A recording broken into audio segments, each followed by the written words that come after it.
What really happened with your host, Mike Rivero. You're listening to the Republic Broadcasting Network, where you'll find out what the Fukushima's going on. And aloha, America. Welcome to our show today. It is Monday, March 25th, 2019 here. And boy, do we have a lot to talk about today. There is so much going on. The phone lines are open, 800-313-9443. Mike is in our control room, ready to answer the phone, put you on the air with your comments and questions. And what can I say? It's Mueller time. And obviously last Friday, the Robert Mueller investigation ended. The report was turned over. William Barr sent a summary out there, and basically, as the independent media has been saying all along, it was a nothing burger on a gluten-free bun. And I think the independent media can sort of get together and have a hearty "we told you so." And we were right. The corporate media was wrong. All these Democratic politicians were wrong. All of these people who got up on the corporate media and said, oh, there's lots of evidence of collusion. Oh, there's tons of evidence of collusion. Oh, there's evidence all over. No, there wasn't. The Mueller report said they found no evidence of collusion between the Trump campaign and the Russians, and they found no evidence of obstruction, although they wouldn't say they were convinced obstruction did not take place. But William Barr has basically said if there's no evidence of obstruction, there's no obstruction charges. And so the Democrats are wailing and screaming and gnashing their teeth and demanding the release of the full report in this desperate hope that there's something in there they can still grasp onto as a means to impeach Donald Trump. But this is a huge scandal. It's a huge scandal for the Democrats. It's a huge scandal for the FBI and the Department of Justice. It's a scandal for Loretta Lynch, for James Comey. It's a huge scandal. It's even reached up to President Obama. And it's a huge scandal for the American corporate media. So it was all a lie. It was all just this huge, gigantic lie. And they came up with this thing. The Hillary campaign came up with this just a few days after Donald Trump won the 2016 election because they wanted an explanation of how Hillary Clinton could have lost a rigged election, which she did. And she didn't want to admit she was that unpopular with the American people. Oh, it had to be the Russians, had to be the Russians. And not a word from Hillary yet on any of this, but I'm sure probably the ashtrays are flying up there in Massachusetts right about now. So, yeah, Mueller is done. The report unambiguously states there was no collusion or obstruction. He was allowed to follow every single lead. He was unfettered in this investigation of incredible scope and depth, and he wandered far outside his original mandate of collusion. But every single indictment he actually got had nothing to do with it. So Mueller did not charge any Americans with collusion, coordination, or criminal conspiracy between the Trump campaign and Russia. The special counsel also considered whether members of the Trump campaign coordinated, which is a much lower standard defined as an agreement, tacit or express, with Russian election interference activities. They didn't find anything there either.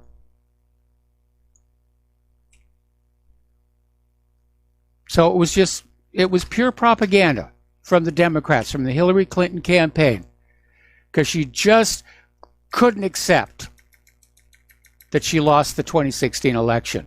And we're seeing a lot of reactions start to come on out.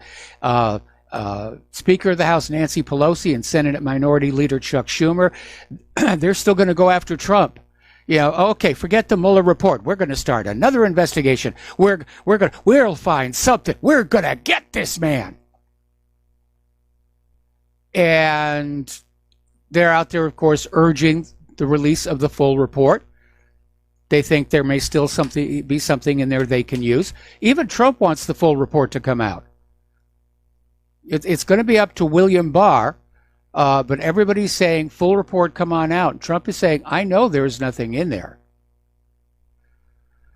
and there's a lot of shrieking going on. But amazingly enough, Alexandria Ocasio-Cortez is already out there kind of saying maybe it's time to get over this whole Russiagate situation, because the more they push on this, Robert Mueller may have just gotten Donald Trump reelected in 2020. All right, we're going to take a phone call now. Chance in West Virginia, aloha. Welcome to the show. What's on your mind? Yeah, Mike, did you ever begin to wonder if, number one, this was a distraction from the get-go, this Mueller investigation, or, number two, the controllers said to him, look, you play ball with us, we'll drop all this, and he's in their pocket. Did you ever think of those two possibilities, maybe? Yeah, and I pretty much dismissed them. This was a vindictive, bitter Hillary Clinton and the Democrats and the deep state just desperate to get rid of Donald Trump because they couldn't trust him not to investigate certain things like the Clinton Foundation. And now the gloves are off. The GOP is going to go on the offensive, and we're already starting to see that. So... Yeah, but Mike, these guys are good at what they do with their psyops. You know that. No, they're not. Look at all the failures they've had in the past. You know, look at the psyop, for example, around Sandy Hook or Saddam's nuclear weapons. They keep falling flat on their face. And I think, pretty good at yeah, I'm pretty sure good at fooling the American Bay of people. Pigs. They're pretty good at fooling the American people, though. Not anymore. Not in the age of the internet and the independent media. That's the dynamic that has changed. That's why they're so angry and unhappy. They're still trying to play the game by the rules that worked 20, 30, 40 years ago. They don't work any longer. And that's the reason Hillary lost in 2016. She had the corporate media totally on her side. Had the election been held 20 years earlier, she would have won, because there would have been no voices out there reminding everybody about all the scandals that follow the Clintons around. Yeah, but listen, don't be surprised if you hadn't heard the last from her. Something tells me she might appear to run again in 2020. Oh, I'm worried that she's going to try and do that. And but of course, this is going to be a major setback for any plan she has of running again in 2020. They'll come up with another psyop. They'll work around this. They're good at what they do. Okay, Mike, thank you now. All right, Chance, we're going to let you go here. They're not as good as they like to think they are. I mean, look at how, COINTELPRO blew up in their faces. Look at how Watergate blew up in the face of Richard Nixon. These guys are not as clever as they think they are. They get into these top positions at the intelligence agencies or the government, and they think they're special people. And really, they're where they are because they're willing to do things other moral people will not. That doesn't make them better people. They do mess up a lot. Okay, we're going to do a shout out to our on-air affiliates who are just now rejoining the network, and we're going to go back to the phones to Joe in California. Joe, aloha. Welcome to the show. What's on your mind? Aloha, Mike. I have a question related to the Mueller investigation. First, I had researched yesterday that the total cost of the Mueller investigation was $25 million. I don't know if you've heard the same. I heard $12 million. We may never find out. Okay, yeah. I'd seen $25 million, and it's sad. That aspect of it is sad because that money could have been spent a lot more productively. For example, it could have been sent to Israel. Point taken there. I would have liked to have seen that $25 million spent on an investigation into the Clinton Foundation. Absolutely. Well, that'll never happen. Mike, my question, now that this investigation, the Mueller investigation, this part of it is over, can expect, like you said, more investigations coming from the Democrats. But now that the Mueller investigation is over, showing that confirming there was no collusion, can we expect Trump now to go back to his campaign pledge of trying to improve relations with Russia? I don't think so. I know that the Mueller investigation was holding Trump at bay, but I think we may. Yes. I think we may see Trump put on those presidential brass knuckles in one way or the other. Because if you go after a king and you fail, kings have a tendency to come back down hard on you. And we're already seeing that with all these calls for investigations into just how this Russiagate thing got started, how the FISA warrants were obtained, and apparently there are already criminal referrals being made in Congress. We're going to be talking about that in a few minutes. Okay, thanks, Mike. All right, thank you very much for the phone call. We're going to let you go. This is a mess. It's a huge scandal. It is an absolute huge scandal. So Ari Fleischer is out there saying, what did Barack Obama know? It's time we get to the bottom of what exactly the 44th president was doing. Well, the answer may already be out there because of some of the tweets between Lisa Page and Peter Strzok. And apparently there are some in there that make references to White House meetings.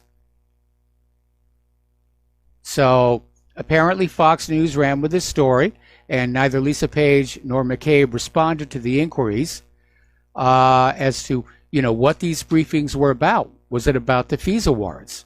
So there's definitely a big question mark hanging over Obama right now.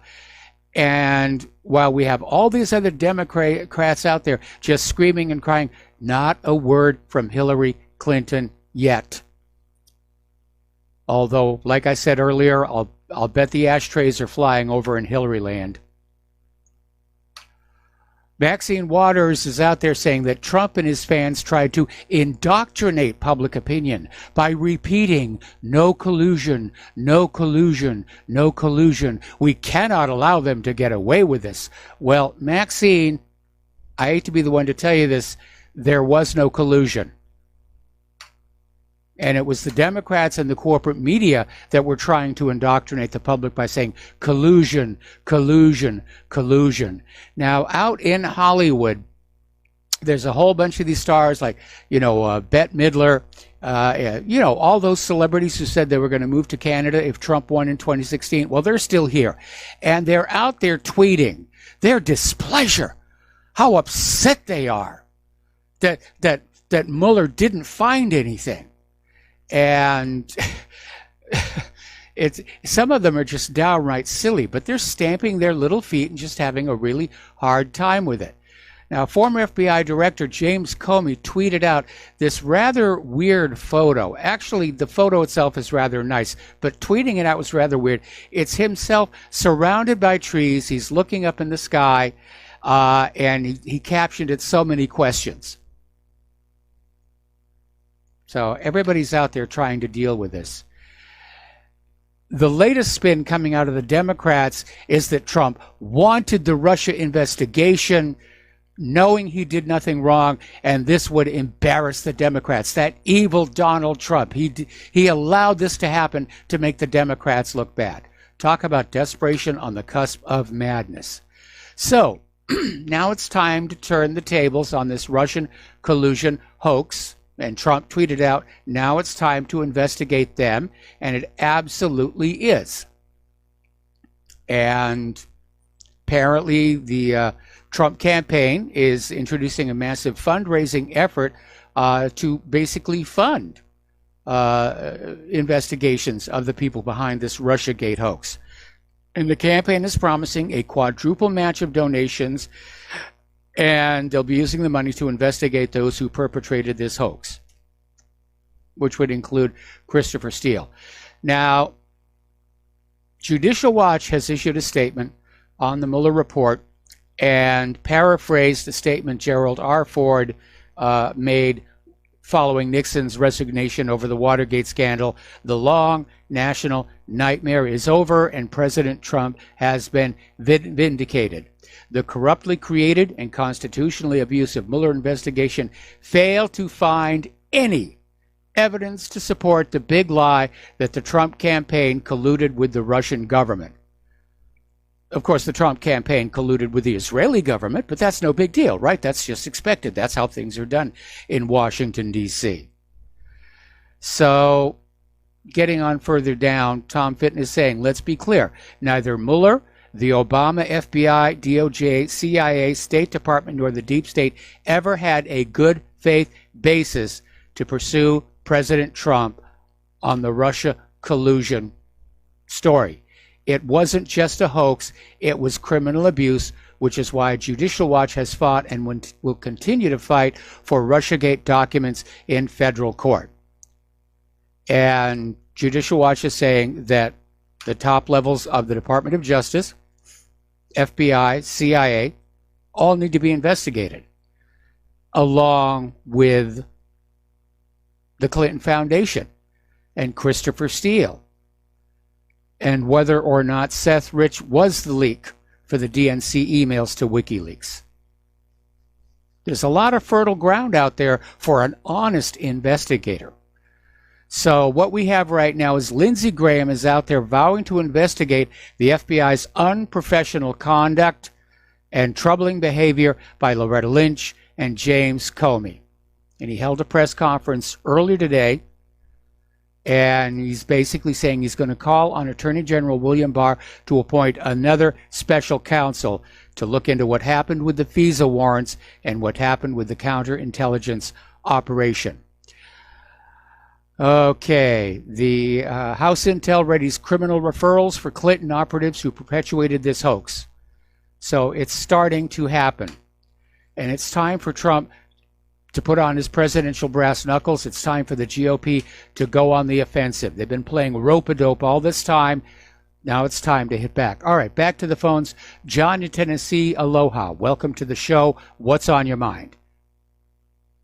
Yeah, I just wanted to reiterate the point I made about a week ago, which is, basically, while we're all going to sit here and talk about this Mueller report, and we're going to want vengeance against Obama and Hillary and the whole thing that got the ball rolling, Israel is expanding its borders with impunity and America's blessing right now. So they got the Golan Heights, or at least the U.S. said, go ahead, take it, have it. And now we got another rocket attack. And according to SRN News, which is what they use on the Christian radio channels, Israel is concentrating on bombing civilian communities in southern Gaza right now. Yeah. So what I want you to do, as much as you are absolutely right, going, this was a vindictive thing against Trump, let's balance that with, the Republicans wouldn't give Trump his wall or anything else they wouldn't give him for the first 2 years, but I want you to just keep reporting on the massacre that Israel's going to unload on Gaza, because they're just going to expand Israel. Oh, don't you worry. Don't you worry. It is a big chunk of today's talking points. Okay, all right. That's all I'm saying, because, obviously not that this was deliberately set up this whole way, but, 2 years, $25 million. We hate the left-sided corporate media. We're all pissed off that none of those people lost their jobs. We all want Schiff to resign. I get all that. But honestly, Israel's just been given a green light to just absolutely uncork on Gaza and take anything they want by any means necessary. And I think that's all going to get buried. Well, it's not going to get buried here, John. It's not going to get buried here. I got a big section of today's talking points that we're going to be talking about that, okay? All right. Thank you, Mike. All right. We're going to let you go. All righty. So the other part of our society with egg all over their faces is, of course, the corporate media. And apparently, former CBS News correspondent Lara Logan slammed the establishment media's coverage of the Mueller investigation, stating that journalists repeatedly presented the false impression that the indictments brought by Mueller's prosecutors were for collusion with Russia, when in fact they were for other crimes completely. Brent Bozil is saying after the Mueller report, I don't know how CNN can ever recover. Kurt Schlichter is saying the Trump-Russia collusion treason was all just another elite lie. We have to take a break for commercials, and we'll be right back. And aloha, America. Welcome back to our show. We're still talking about the fallout from the Mueller report, which basically said there was nothing there. No evidence of collusion, no evidence of obstruction. It was all a big hoax, and the lefties are still out there trying to salvage this thing. Apparently, Alyssa Milano is out there pushing the idea that, now Robert Mueller and William Barr are part of the cover-up and they're covering for Donald Trump, and that's why they won't release the official, the full report. Well, we don't know yet whether or not the full report's going to be released. It's only Monday. We have to give William Barr the benefit of a few days to look through it. Alan Dershowitz, who, by the way, had earlier on said they're not going to find anything, and he was slammed for it in the corporate media. And so he's out there saying this is a very, very bad day for CNN. They should be hanging their head in shame. And he's absolutely right. They should, but they won't. In fact, what's going to happen is you're going to see the corporate media hit the panic button, because this revelation is sending their trust factor right to rock bottom. And they're going to be looking at us in the independent media, who were proven right and who were vindicated by this report, as their mortal enemy. And so they're going to be piling on the pressure to try and drive us out of business. Keep that in mind the next time you hear that little donations beg, because it's going to be open warfare. And of course, this report vindicates Dershowitz himself. Piers Morgan is out there saying the Russian collusion hoax was a disgraceful fake news witch hunt that shames all of Trump's deranged enemies in the media, the FBI, and Hollywood, and has probably ensured their worst nightmare, his re-election. He could well be right.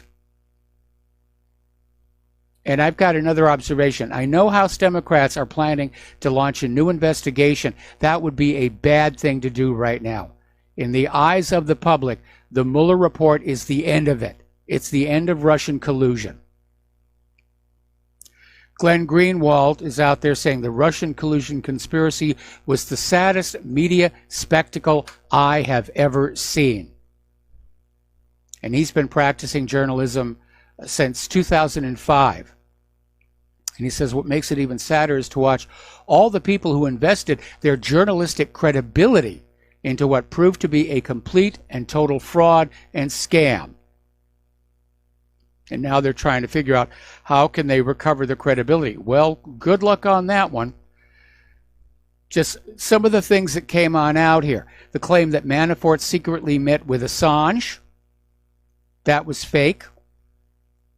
CNN, NBC, and CBS all reported that Trump Jr. received info from WikiLeaks prior to the publication, but the email itself showed it was not from WikiLeaks, and it was sent after the publication. That had to be retracted. New York Times falsely asserted WikiLeaks published millions of Turkish women's voting records, trying to discredit WikiLeaks' DNC publication by proxy with feminists. WikiLeaks turned out not to be that publisher. Then you have Newsweek falsely asserting during the U.S. election that WikiLeaks published emails that had been modified and changed and edited. And an academic paper showed this was the #1 fake news story during the election. Newsweek wound up being sued and settled out of court. Now, Spain's New York Times El País falsely claimed Assange and Russia were behind Catalonia's referendum. That one had to be retrieved. I mean, it's just lies. And somewhere buried in whatreallyhappened.com, I've got another article that goes way, way back about all kinds of lies, like how this news network literally rigged the side-mounted gas tanks on a truck with explosives to make the truck look dangerous in order to aid the truck's competitors. There was the Food Lion scandal. I mean, that's what corporate media does here. Guardian falsely reported a Russian plot to smuggle Julian Assange out of the embassy. So a great many of the fake stories relied on WikiLeaks attacking Roger Stone for falsely claiming to have communicated with WikiLeaks as proof of colluding with WikiLeaks. Pardon me. NPR falsely claimed that WikiLeaks published inauthentic Macron leaks during the French election, when WikiLeaks published authentic leaks after the election. Other media falsely claimed the French government attributed the leaks to Russia. All of that got retracted. Many media Russia-gators tried to spin the U.S. government charges against Assange for exposing U.S. war crimes, and the jailing of Chelsea Manning 2 weeks ago to coerce her into testifying in secret against WikiLeaks is somehow connected to Russiagate. They tried to push that one as well. All right, we got to take another break for commercials. We have another caller on the line, and we will be right back. And aloha, America. Welcome back to our show. We've got a whole bunch of callers waiting on the phone line, so let's start with Joe in Tennessee. Aloha, Joe. Welcome to the show. What's on your mind? Hi, Mike.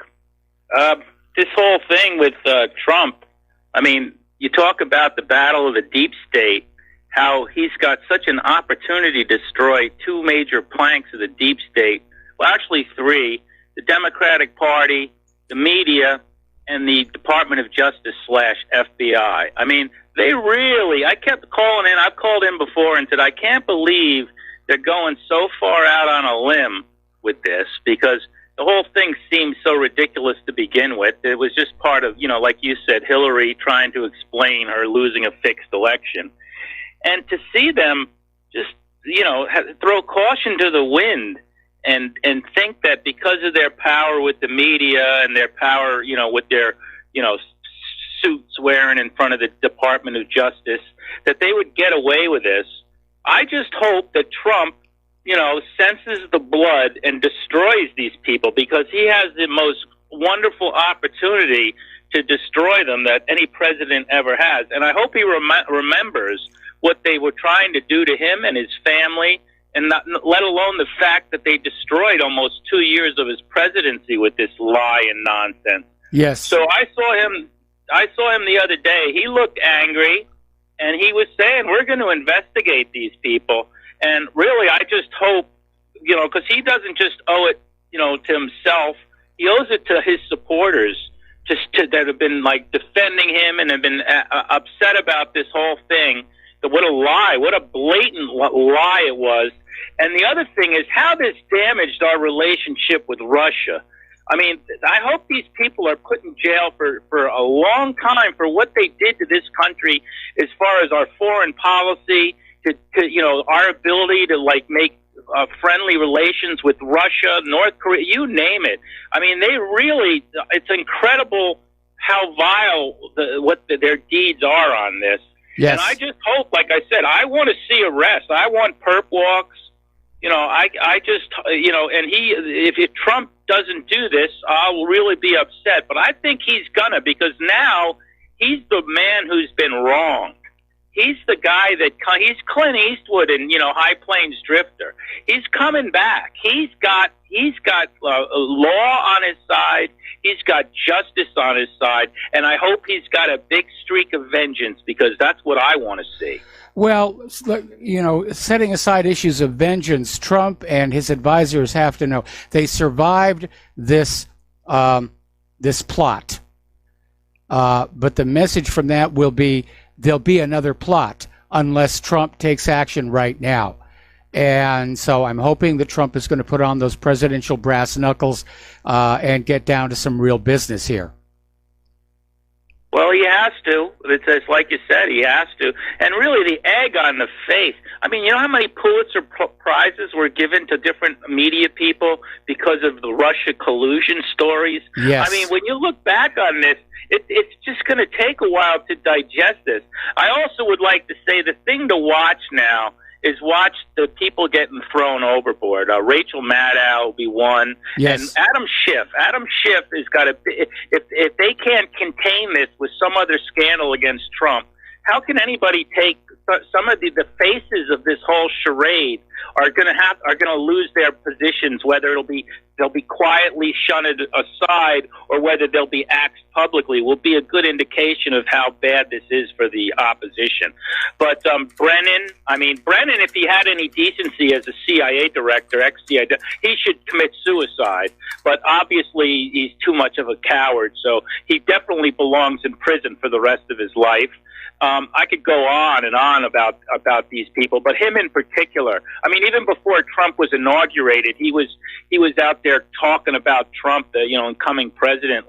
And now he's It's unbelievable what he tried to pull. And guys like Bob Corker here in Tennessee and Lamar Alexander, they took every opportunity to talk about the Russians and potential collusion.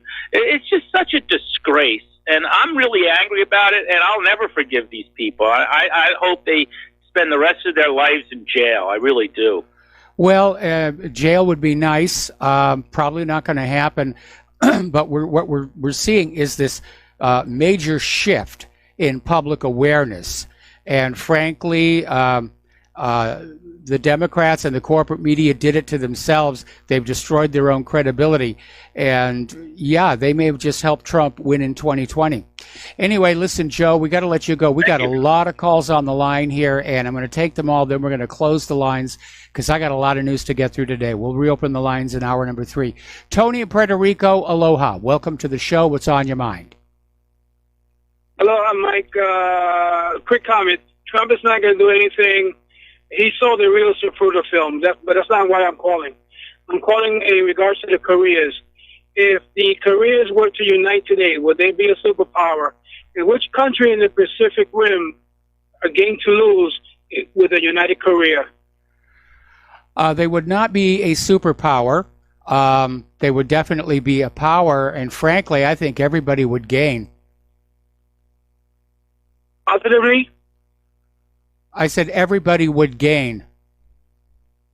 Okay. All from right. increased trade. Increased trade. You know, China wants to run the One Belt, One Road down through both Koreas, and yeah, that would just kick things up. Okay, Tony, thanks an awful lot. We're going to switch over to Dustin in New Jersey. Aloha, Dustin. Welcome to the show. What's on your mind? Real quick, Mike, real quick on Israel.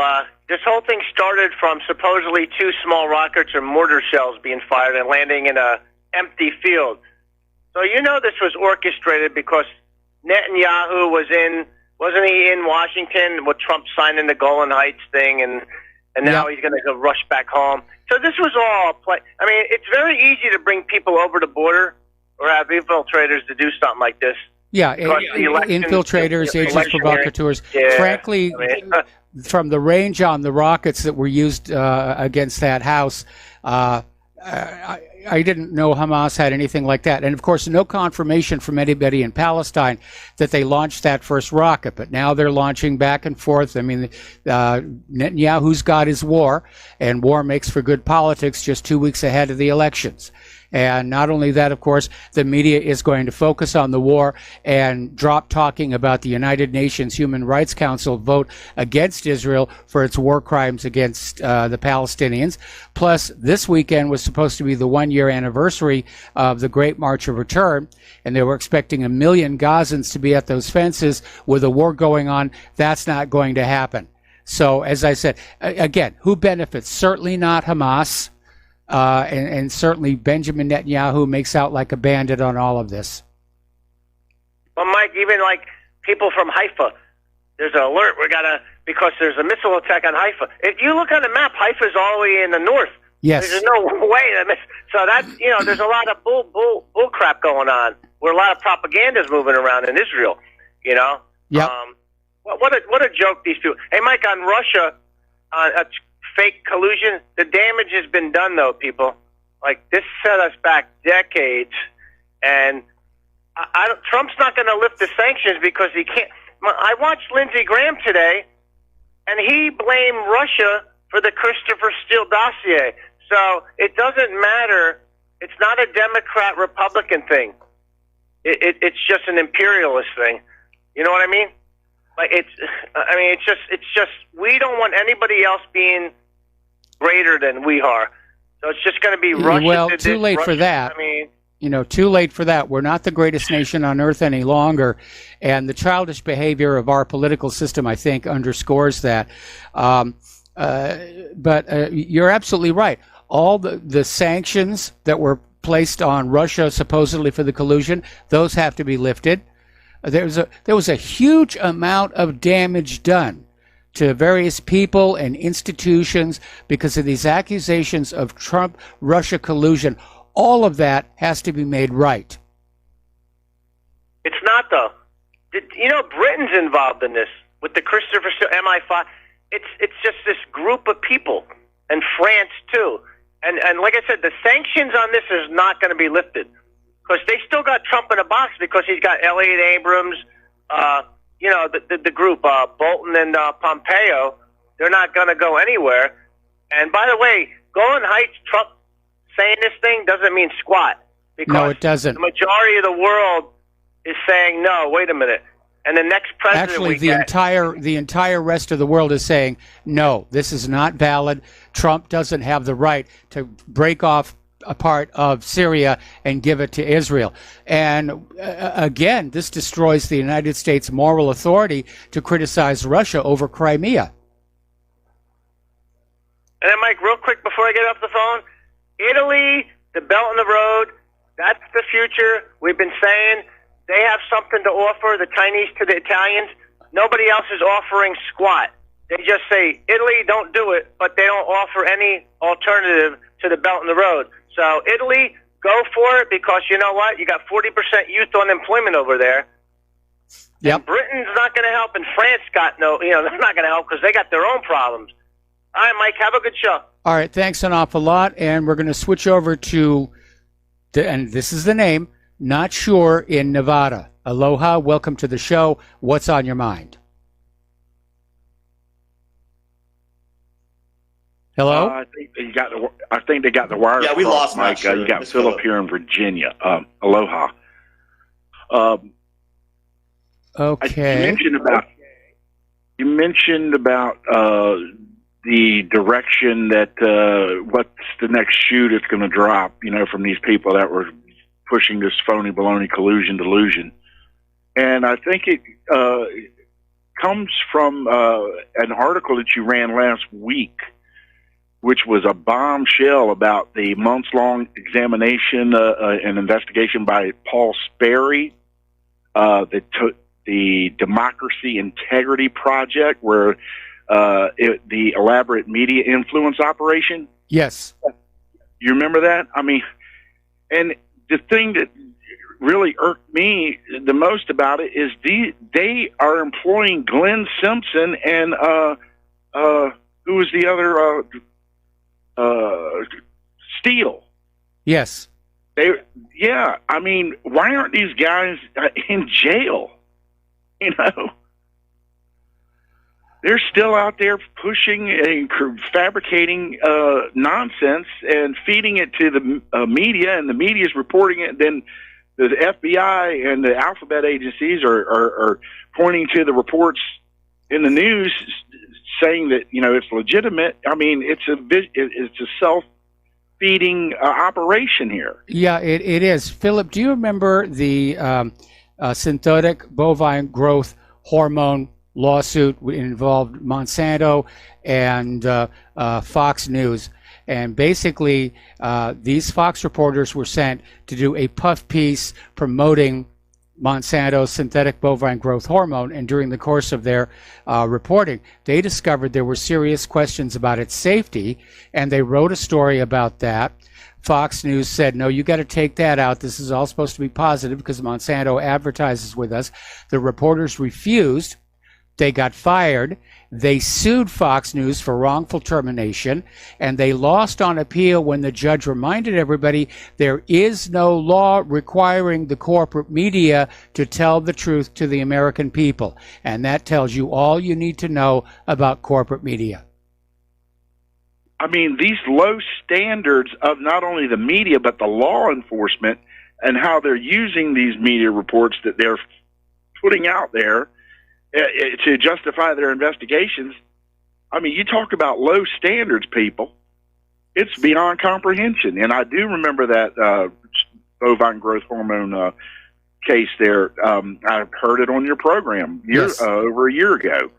But, I mean, I think you're right that, there's an old saying in the legal system, justice delayed is justice denied. And the president does need to strike back somewhat and get these people back on their heels. And it's not only lock her up, we need to lock them up. I agree. They need to be locked up. And until they do that, just like you talk about until they start enforcing Title VIII with immigration, until they start enforcing the laws that are already on the books, there's nothing going to change. You know, and oh boy. Well, anyways, thanks, Mike. Have a great show. All right, well, thanks an awful lot. We're going to take one more phone call, then we're going to close the lines because I got a lot of news to go through, including what's going on in Israel and Palestine right now. So, Steve Elkins, aloha. Welcome to the show. What's on your mind? Well, I agree with one of your callers past that said, Trump delayed for 2 years of doing his job, tending to the Americans' business. He's had his hands tied. He's had quite an ordeal having to deal with these people putting out these fires. But I think he owes his base an investigation into all these people who colluded and conspired to remove him.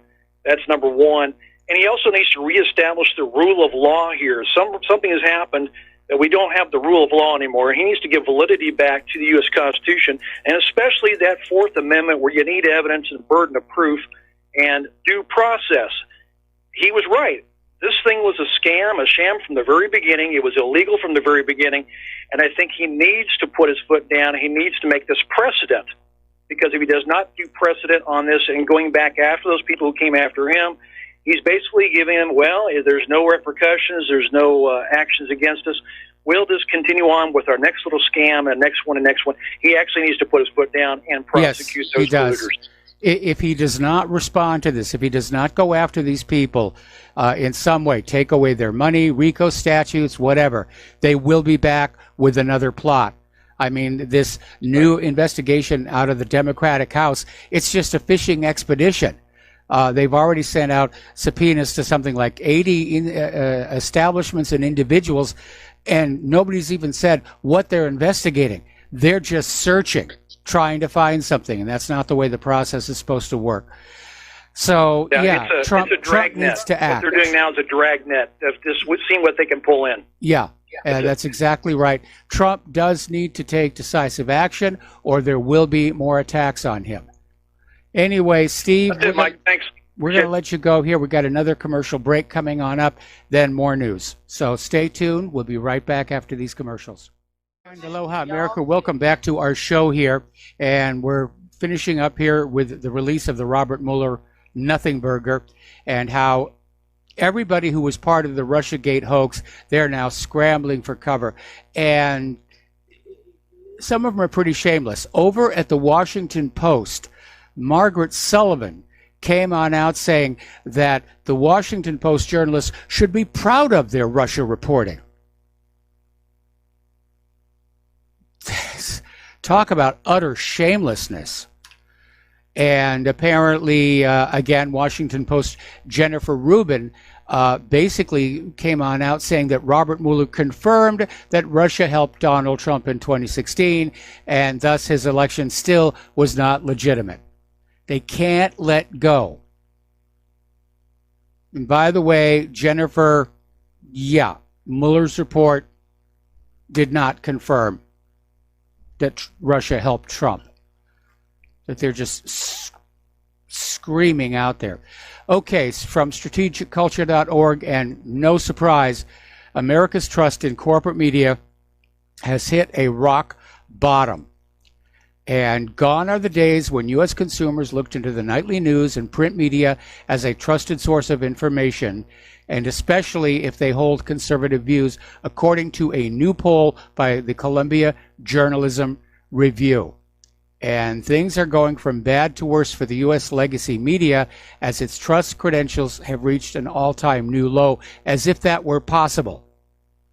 It even has a lower trust rating than lawyers in general and members of Congress, and that is pretty bad. And so they're going to panic. Okay. They're absolutely going to panic. And they see the independent media now as their mortal enemy. Emphasis on mortal. Because we were right all along. And a lot of people who've been following all of these various issues for a lot of years are probably going to be saying, okay, the independent media was right about the Mueller report. Were they also right about 9/11? Were they also right about the Boston Marathon bombing? Were they also right about Sandy Hook? This could actually be the beginning of the collapse of the corporate media. They're already being propped up. They're already on life support.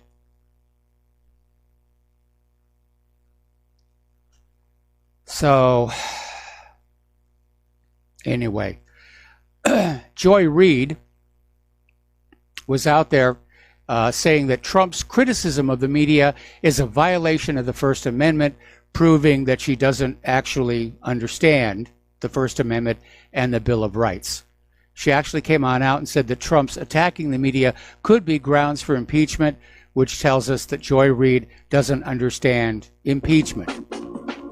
All right, we got to take a break here for station identification. We'll be right back. And aloha, America. Welcome back to our show. And as the Russiagate story fades away, as the Russian collusion fades away, not likely. We're going to keep it going. I mean, the Democrats' plan was to keep the investigations and the suspicions going right up to 2020. Well, we can do that too. And we're going to keep this story of this huge embarrassment and scandal going right into 2020. But we have this other situation of this Ukrainian plot to help Hillary Clinton. And apparently, Ukraine's top prosecutor divulged in an interview aired on Hill TV that he has opened an investigation into whether his country's law enforcement apparatus intentionally leaked financial records during the 2016 U.S. presidential campaign about then Trump campaign chairman Paul Manafort in an effort to sway the election in favor of Hillary Clinton. Well, that sure sounds like collusion to me. All right, so let's get on to Israel and Palestine because it's really heated up over there. And it all began over the weekend with a single rocket that struck a house and injured 7 people. It was a very long-range rocket for Hamas. Palestine is saying they have no idea who fired the rocket. And so immediately, given the cute timing about this, to me, it looks like a typical false flag attack. But Israel has now fired back. They've attacked Hamas targets in Gaza. And Gaza is, of course, shooting back because that's what you do when you're being attacked. The sirens are blaring all over Israel. And as that caller pointed out, they're blaring in communities well out of range of anything Gaza could fire. And by the way, for that first rocket that hit that house, where the heck was Iron Dome? That makes me suspicious. So anyway, Netanyahu is cutting his U.S. visit short. He's, I think, heading back to Israel tomorrow. He was going to head back today, but he decided to stay to have a press conference with Donald Trump and to witness the signing of the U.S. recognition of Israel's sovereignty over the Golan Heights, which in international law is actually meaningless. And it may be that Netanyahu wanted to get out of town before American reporters started asking him about all of his political corruption scandals, including the new one that just popped up about the submarine deal. But that first attack that happened, it's too cute. It does not help Hamas. It helps Netanyahu. They're 2 weeks away from the elections, and in Israel, killing Palestinians is good politics. You've got the coming weekend is the one-year anniversary of the Great March of Return, where 1 million Gazans were expected to march along the fence.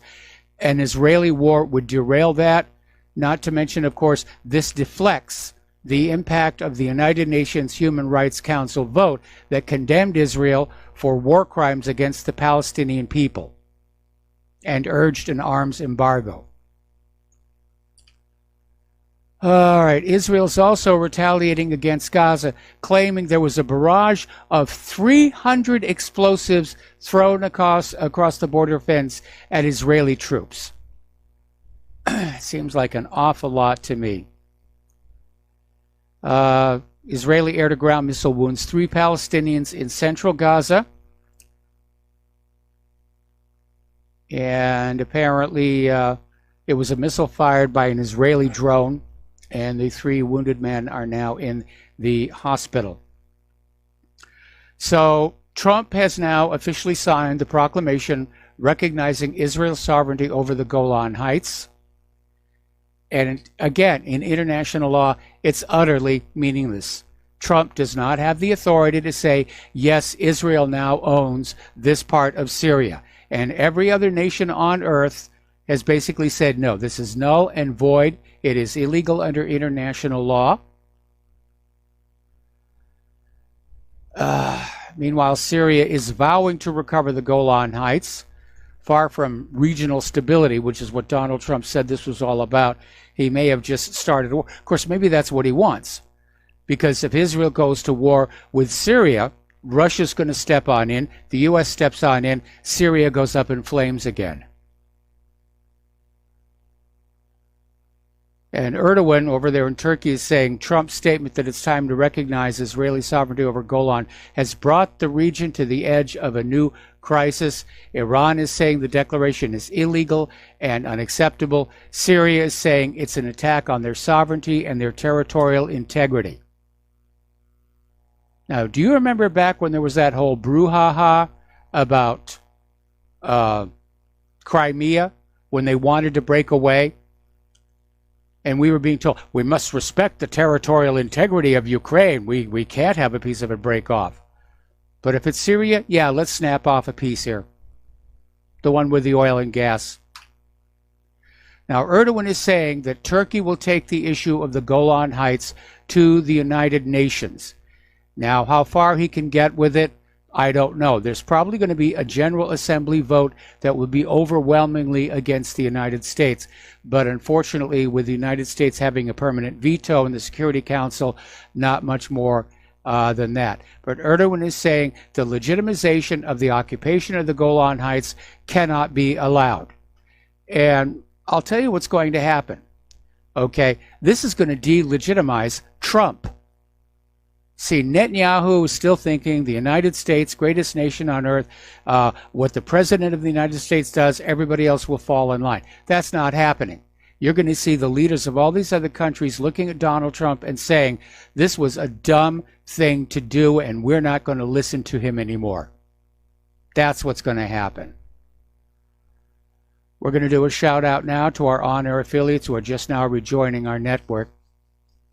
Meanwhile, the Israeli army in the Golan is bracing for violence. They're expecting there to be some kind of a response, in the northern Golan Heights.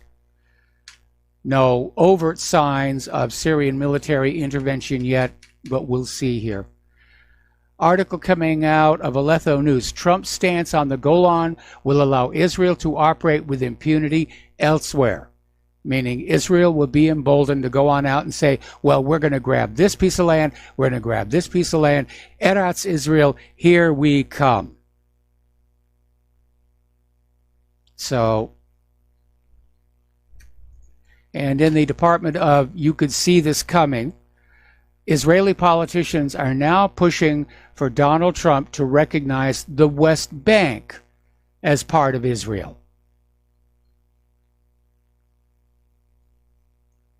So there's that here. Another opinion coming on out from Press TV that Trump's Golan remarks only bolster the resistance against Israel. And basically he's made the resistance front more resolute against the Israeli regime and its supporters following his remarks in recognition of Israel's sovereignty over the occupied Golan Heights. This is coming from a senior advisor to leader of the Islamic Revolution, Ayatollah Sayyid Ali Khamenei, and Ali Akbar Velayati, who is also Secretary General of the World Assembly of Islamic Awakening, made the remarks in a Sunday statement in response to Trump's announcement. So things just got a lot worse. The U.S.-backed Kurds have declared ISIS defeated in Syria, and they basically announced Saturday they are formally declaring ISIS is 100% territorially defeated. In other words, they are not in control of any territory. There's probably still a bunch of these fighters running around, maybe between 15,000 and 20,000, but without a contiguous area to work from, they won't last very long. This, by the way, is the 15th time that victory has been declared over ISIS since the start of the year. Okay. Apparently, Saturday, there's a hospital in government-held Hama saying 21 people suffering choking symptoms were admitted following rebels shelling a village, and they've been exposed to some kind of poison gas. And they're still not sure if it was a chemical weapon or just smoke and dust raised by the shelling. But they're on oxygen in the hospital. All right, let's turn to Venezuela. Russia has basically drawn a red line and said to the United States, do not cross this, or we're going to support Venezuela the way we supported Syria. That did not work out very well for you. And to sort of underscore this, 2 Russian Air Force planes landed in Venezuela's main airport Saturday, carrying a Russian defense official, around 100 troops, and 35 tons of equipment. One of the 2 planes was an Antonov 124 cargo plane. This is the world's largest cargo plane, had a lot of stuff in there. Now, in response to this, Mike Pompeo was out there demanding that Moscow cease this unconstructive behavior in Venezuela.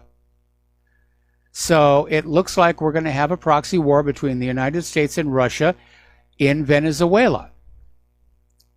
And Russia's being very visible about their deployment. And again, this is all United States aggression.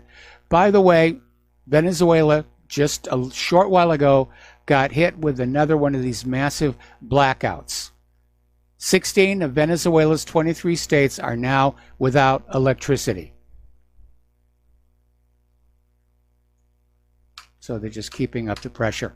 Now, Maduro on Saturday announced that the country's special forces thwarted a plan to assassinate him directed by the opposition's leader, Juan Guaido. This was reported in Agence France Presse.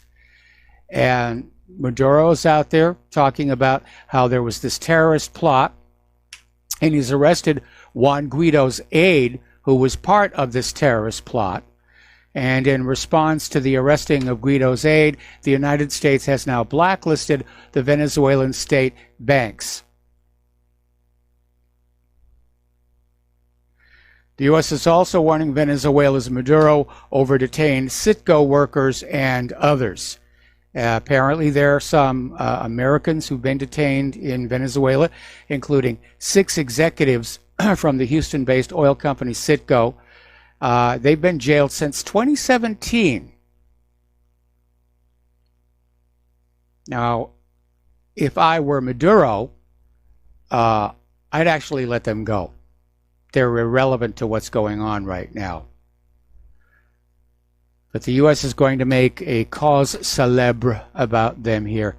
Meanwhile, Trump is dangling investment to Caribbean leaders who back Juan Guaido. And Donald Trump is pledging investment with 5 Caribbean leaders who have sided with the United States in backing Venezuelan opposition leader Juan Guaido as head of state. In other words, it's a bribe. You know, if you recognize Juan Guaido, if you help us regime change Venezuela, we're going to give you a bunch of money, and absolute promise, hand on the Bible, we will never regime change you. Russia and China are out there expressing hope for the immediate success of U.S. talks with the Taliban. Like we've mentioned before, things aren't going all that well in Afghanistan, and the U.S. is looking for a graceful exit. Basically, they want to leave Afghanistan and somehow pretend like it was a victory. Same thing they're trying to do in Syria. But Russia and China support U.S. talks with the Taliban movement. They're hoping for the immediate success of the dialogue, and they want to see a stable peace in Afghanistan. Unfortunately, that's going to be complicated because U.S. airstrikes killed a dozen Afghan civilians. So you have the U.S. talking peace on one hand and withdrawal on one hand, and on the other hand, they're still bombing the heck out of the place. Apparently, they killed about a dozen civilians in the northern province of Kunduz, and the strikes came as U.S.-backed Afghan forces and Taliban militants vie for control of the area. One provincial councilor put the death toll at 12. Another estimated it was actually 13, including children. Now, NATO spokeswoman Sergeant Deborah Richardson told Reuters that the alliance's Resolute Support Mission is aware of the casualty reports and that investigates all such credible allegations. We take every measure to prevent civilian casualties, in contrast to the Taliban, who intentionally hide behind women and children. So note the spin there. The U.S. warplanes can kill a bunch of civilians, but it's that dastardly Taliban. They're the bad ones. As I mentioned before, the United Nations Human Rights Council voted 23-8 for an arms embargo against Israel and the prosecution of Israelis for war crimes over IDF actions along the Gaza border this last year, primarily consisting of the shooting of unarmed protesters in the Great March of Return and in the West Bank. Now, Australia was the only country who voted against all 5 of the resolutions that were presented. There were 5 different resolutions. Neither Israel or the United States are members of the Council. And of course, now with Israel kicking up a new war with Gaza, the world media is going to ignore that, because we can't let the public know that Israel has been criticized by the United Nations. Okay, the Palestinian ambassador to the UN in Geneva said that Israeli crimes against peaceful Palestinian protesters in Gaza should go to the International Criminal Court. Ibrahim Qarashi's call came after the UN Human Rights Council vote passing that resolution, strengthening the UN presence in Israeli-occupied Palestinian territory. That was one of the 5 resolutions. The Council said it was gravely concerned by the findings of the UN-appointed Independent International Commission of Inquiry, which said Israeli forces may have committed war crimes and crimes against humanity during the peaceful Great March of Return protests. So they're pushing to take it to the International Criminal Court. Over in Morocco, 5 Israelis have been arrested for producing fake passports. And apparently it was this network that committed various crimes, including the production of fake passports. And the network was headed by a Moroccan Jew whose name is not being released.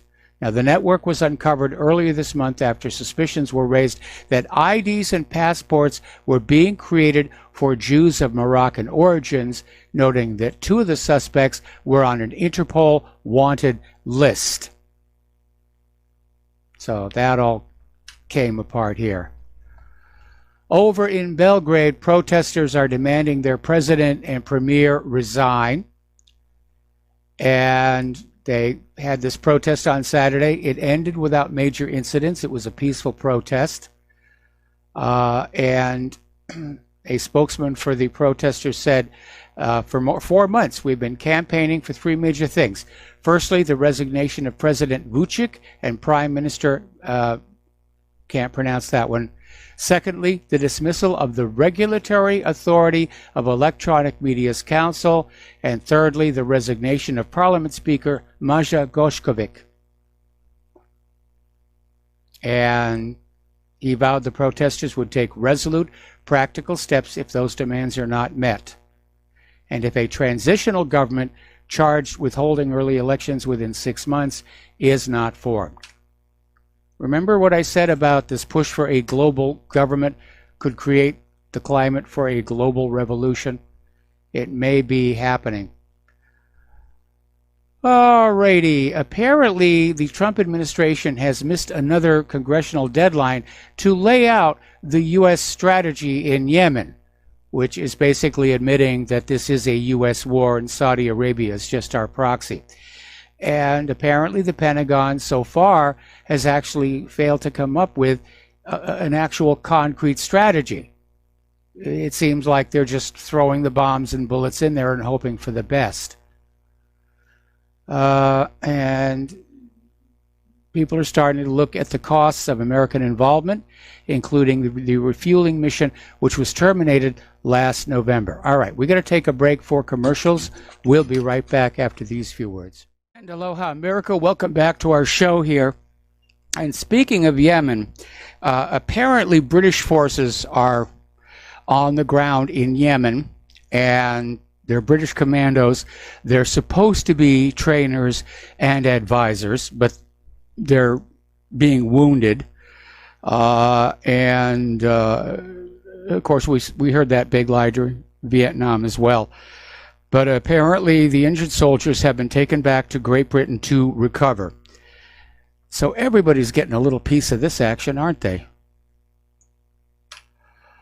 Okay, getting on back to Crimea. Reunification with Russia is turning out to be a good thing. Basically, Putin was in Crimea earlier this week to celebrate the 5th anniversary of the peninsula's reunification with Russia. And while he was there, he officially inaugurated 2 major upgrades to Crimea's power grid. Plus, they're having that new bridge that's going to be built over to the Russian mainland. So he's building up the place. He's spending money on the infrastructure. Okay, over in France, again, the Yellow Vest protests were out there. There was a scuffle between protesters and police, during which a 73-year-old Yellow Vest protester, a woman, was knocked on the ground and suffered serious head injuries after being charged by the police in Nice. And French President Emmanuel Macron says he hopes that she gains wisdom from this, that fragile people should not be in such places. You're all heart there, Macron. And once again, yesterday, U.S. warships, sailed through the Strait of Taiwan, which is a provocation toward China. This at a time when we're being told that the trade talks are at a critical juncture. Now, Beijing is already threatening retaliation over Washington's expected sale of dozens of F-16s and tanks to Taiwan. But this apparently, the Navy destroyer Curtis Wilbur and the Coast Guard cutter Bertholf sailed through the Strait of Taiwan. That's a poke in the eye right there. Do they really want war with Russia and China? Do they actually think they can win it without going the nuclear route?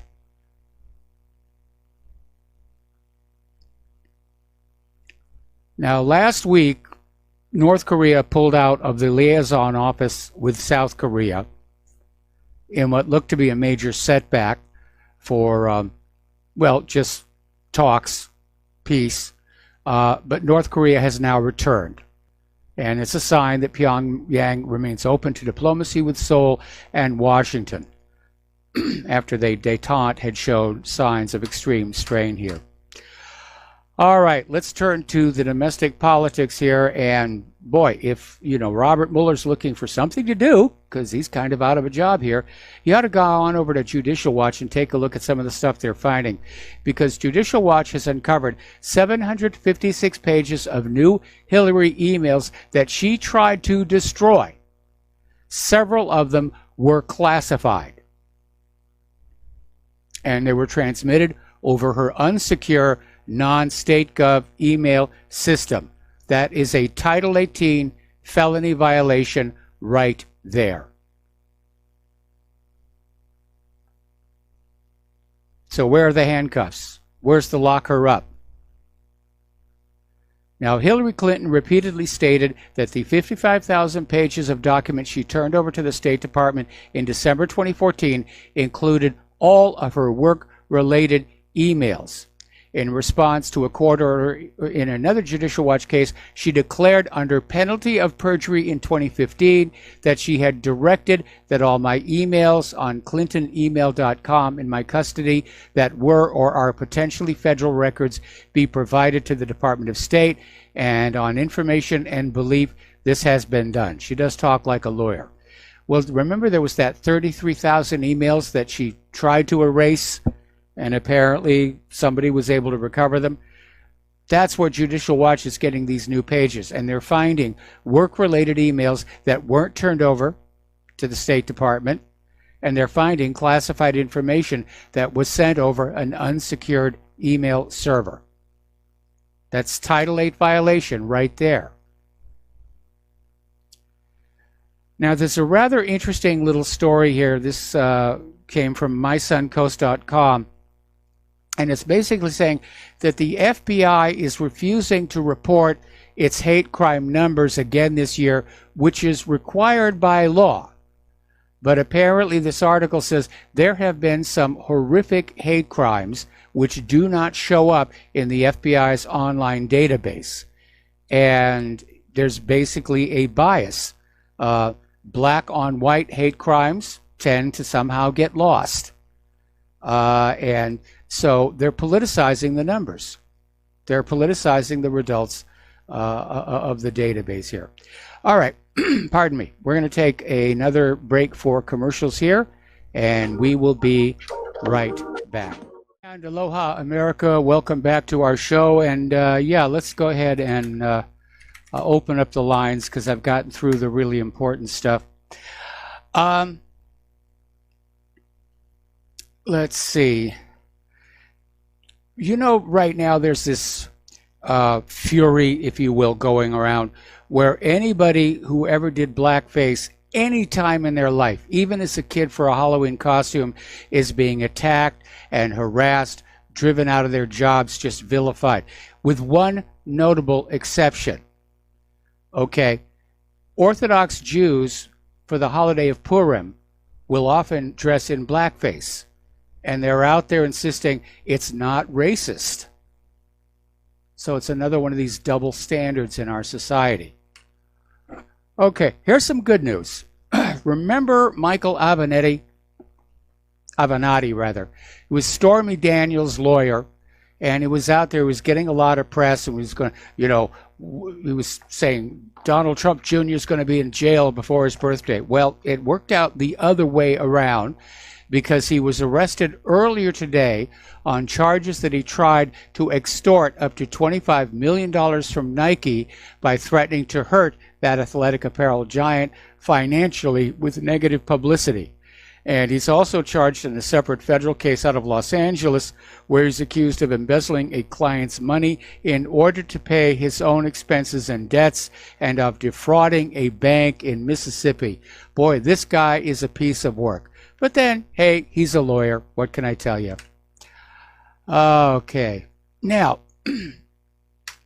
Africa is now showing interest on signing on to China's Belt and Road Initiative, and they're seeing this is a way forward of just being able to get products to come in and go out much faster, much less expensive.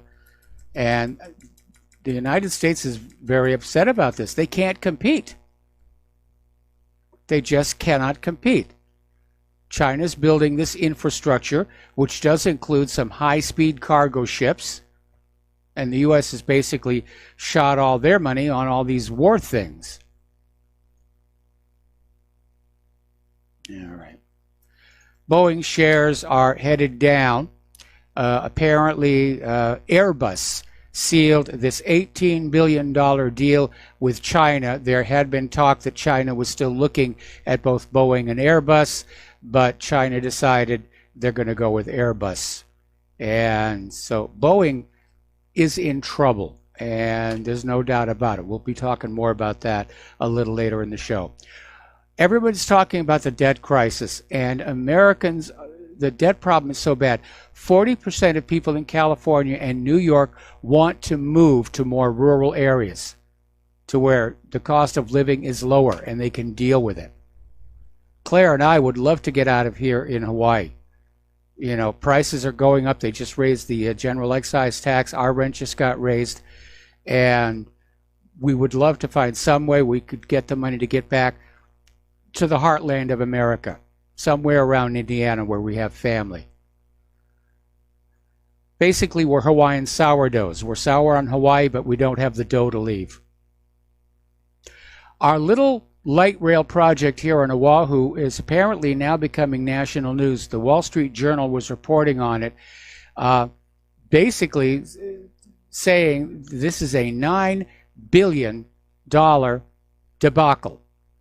And the idea was this elevated rail system to bypass what has been some of the country's worst traffic, whisking commuters from the farmland and swelling suburbs of West Oahu into the heart of Honolulu. Well, already they've scaled that back. That end of the track isn't going to reach all the way into Honolulu. They're going to run buses. That's how badly botched up this thing is. But it's a 20-mile route. It goes right along this tropical shoreline. It's an eyesore, I will tell you that right now. The stations are way too far apart for it to be practical. It's certainly going to serve the people in Honolulu, and it's going to serve the people out in Kapolei, and it's serving the shopping centers all the way along. But for most people, it is simply going to be too far away to get to unless they drive, and so far I'm not seeing what looks like significant parking lots associated with this. It's a mess. It's an absolute mess. And apparently there is now a grand jury investigation into how all this was handled. A lot of people are afraid that what's going to happen is we're never going to get the train, and we're going to spend the rest of our lives looking at these concrete tracks over our heads. Okay. Over in Great Britain, Theresa May has delivered yet another speech to Parliament ahead of the Brexit debate. And apparently the day before that, Theresa May held an emergency meeting at her Chequers country residence to discuss the Brexit crisis. Now, the European Union has agreed to grant the UK a delay beyond the original departure date of March 29th, which is the end of this week, but it's only for a couple of weeks. And they're saying, come up with a deal or it's out here. Apparently, a Brexiteer member of Parliament is out there saying that Theresa May's departure is absolutely guaranteed. They're trying to basically push her out. Nigel Evans has claimed the Prime Minister's resignation is absolutely guaranteed, and they're saying the Prime Minister could still save her legacy by delivering the Brexit that Brits voted for in the 2016 votes. So, very interesting times over in Great Britain.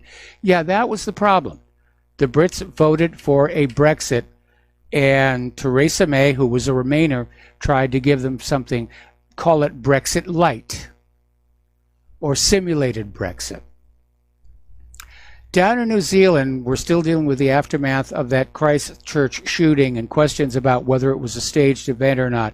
And it's starting to look more like the latter. As you know, the video that was shot by the shooter has now been banned in both New Zealand and Australia. And if you have it on your computer, you could face 10 years in prison. It seems rather draconian, but that's what they've done. Now they have added the manifesto itself, the 74 pages written and released by the guy accused of killing all those people in the mosques. And local media organizations are saying they're not going to even name the man anymore. They're just trying to make him go away. Now, that manifesto provides the greatest insight into his character and thinking. And it should be public. Actually, it already is. It's out there. You know, I'm sure you can find it. But for the New Zealand government to be taking these steps, they certainly act like they've got something to hide, don't they? So let's get back to Boeing and the 737 MAX. And it appears to be a classic case of good engineering but bad business management, because Boeing was trying to cut costs and squeeze every dollar out of the 737, and it looks like they just went with this software before it was really perfectly tested. Now they're rushing out a software patch, but I don't know that that's going to reassure people. But these crashes have the same cause: a rogue control system that took over from the pilots and sent the airplanes into a terrifying death dive. Now, Boeing could actually be charged for not making 737 MAX safety upgrades standard. See, there is the sticking point. There is the decision that was made that could get Boeing into serious trouble. Because there were these two additional safety features, we talked about them, that had to do with angle of attack and verifying that what the computers thought the angle of attack were accurate. There was an angle of attack disagree warning, meaning you're getting different readings from different sensors. Then there was another one that provided a visual reference of the airflow over the nose of the aircraft. But they were not standard. They were upgrades for an extra fee. And these poorer carriers, including those in Ethiopia and Indonesia, could not afford it. And so Boeing's in trouble over that. And it's a shame. Boeing used to have this wonderful reputation going back to the 707. Okay, let's talk about some gun laws. Guess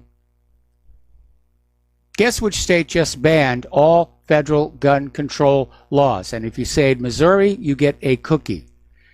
And what we're seeing is not getting reported a lot, but we are seeing Second Amendment sanctuary cities, counties, and even states spring up across the country. Now, if it's valid for illegal immigration, it goes to thinking, it's valid for gun rights. And so federal agencies do not have state powers. That's in the Constitution, the dual sovereignty. The feds have no authority to enforce state laws. States cannot be compelled to enforce federal laws. That is just the reality. So in Colorado, 23 out of 64 counties have adopted Second Amendment sanctuary resolutions. Over in Illinois, 63 out of 102 counties have adopted sanctuary resolutions. Maryland, 3 out of 23 counties. Over in Nevada, sheriffs in Nye County and Eureka County have said they oppose the new gun laws in the state. They will not enforce them. In New Mexico, when New Mexico's new Democratic governor, Michelle Lujan Grisham, was sworn into office on January 1st, Democrats in the state rushed to expand gun control. Those bills were met with opposition from most of New Mexico's sheriffs.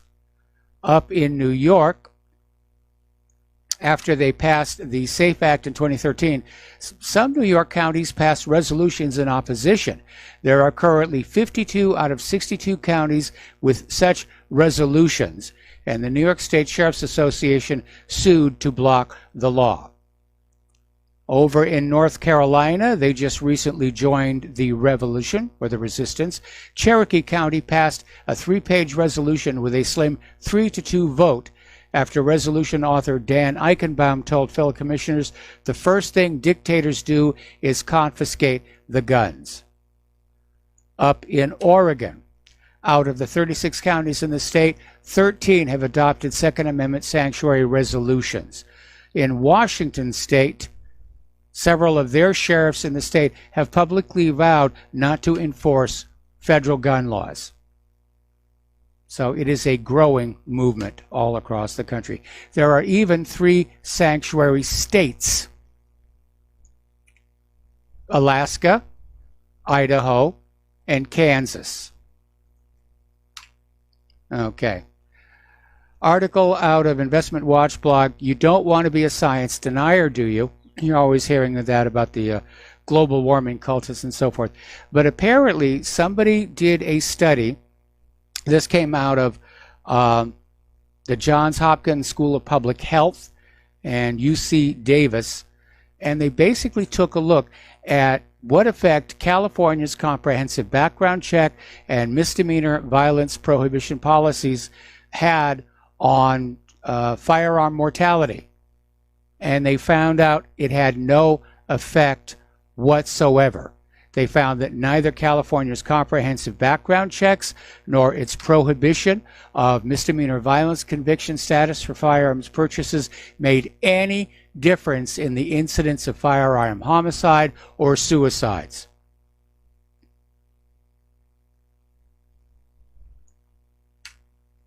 No difference at all. All right, we're going to grab ourselves a phone call. Sean in North Carolina. Aloha. Welcome to the show. What's on your mind? Aloha, Mike. I had some information I wanted to share with you.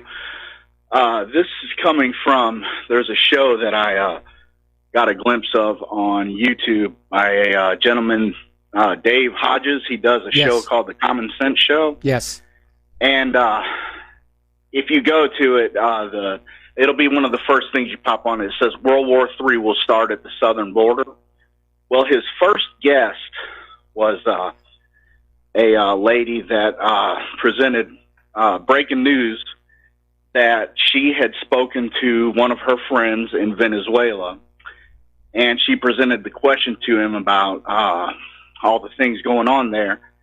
And when she asked, do you believe that the United States is responsible for all this mess, and do you think they're also responsible for when your lights went out?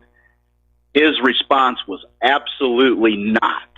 And he named a group called the G2 Security Force from Cuba being responsible for everything going on. And I have no opinion about this one way or another. I just wanted to present you with that. And supposedly, I guess the backstory to that is, when you think about it, Russia has ties with Cuba. Well, let me ask you a simple question. Ended it with, let me ask you a simple question. Maduro to blame it on the United States. Sean? Yes. Okay. Here's the question. Russia has good relations with Cuba and with Venezuela. Okay. Why would Cuba do this to Venezuela? What's the motive?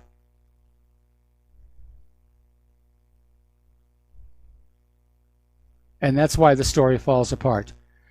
Anyway, thank you for the phone call. It makes us look like a bad guy in this situation. We already look like the bad guys. We're the bad guys of the world. They don't need to do anything to Venezuela. This is just Sean, let me talk.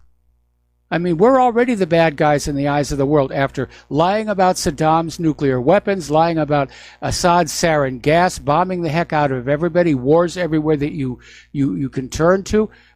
They don't need to do anything to Venezuela to make the United States look like the bad guys here. Anyway, Sean, thank you for the phone call. We're going to let you go.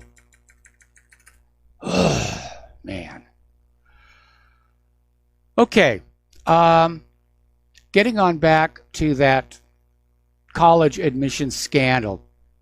Apparently, there's a UCLA soccer coach resigned for taking a $100,000 bribe to put a real estate developer's daughter on the roster so she would get accepted, even though she had never played competitively. And we mentioned that briefly last week, but the update to the story is he's been forced to resign. Well, good. They ought to. They just made a mockery of higher education. Okay, we got to take a break for commercials. We'll be right back. Aloha, America. Welcome back to our show here. And normally we have a rule of one call per caller per day, but we're going to break it because apparently Dustin in New Jersey had a response to the comment about Dave Hodges. So, Dustin, take it away. Mike, I don't know if I want to scream or cry. Please, folks, stop watching the Dave Hodges report. It's crap. He said a couple years back there was Spetsnaz in the country. They were all in locations that were going to knock out our grid. He's a crap person. He gets these people on. They're on YouTube that spout out crap. Now, you listen to whatreallyhappened.com. You learn what's going on. The Duran.com. Crosstalk on RT. That's it, folks. David Hodges is just a chronic. It's basically his business is all about you going and listening to the show and making money. I mean, that's about it. You know, it's nonsense that Cuba would knock out Venezuela's power. That just makes no sense strategically at all. No, it doesn't. You know, I mean, We had the virus in Iran. That's a fact that we infected, us and Israel.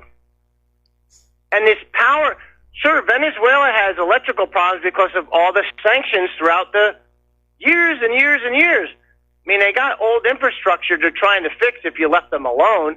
But I mean, all this is occurring now, these power outages, while the U.S. is doing this.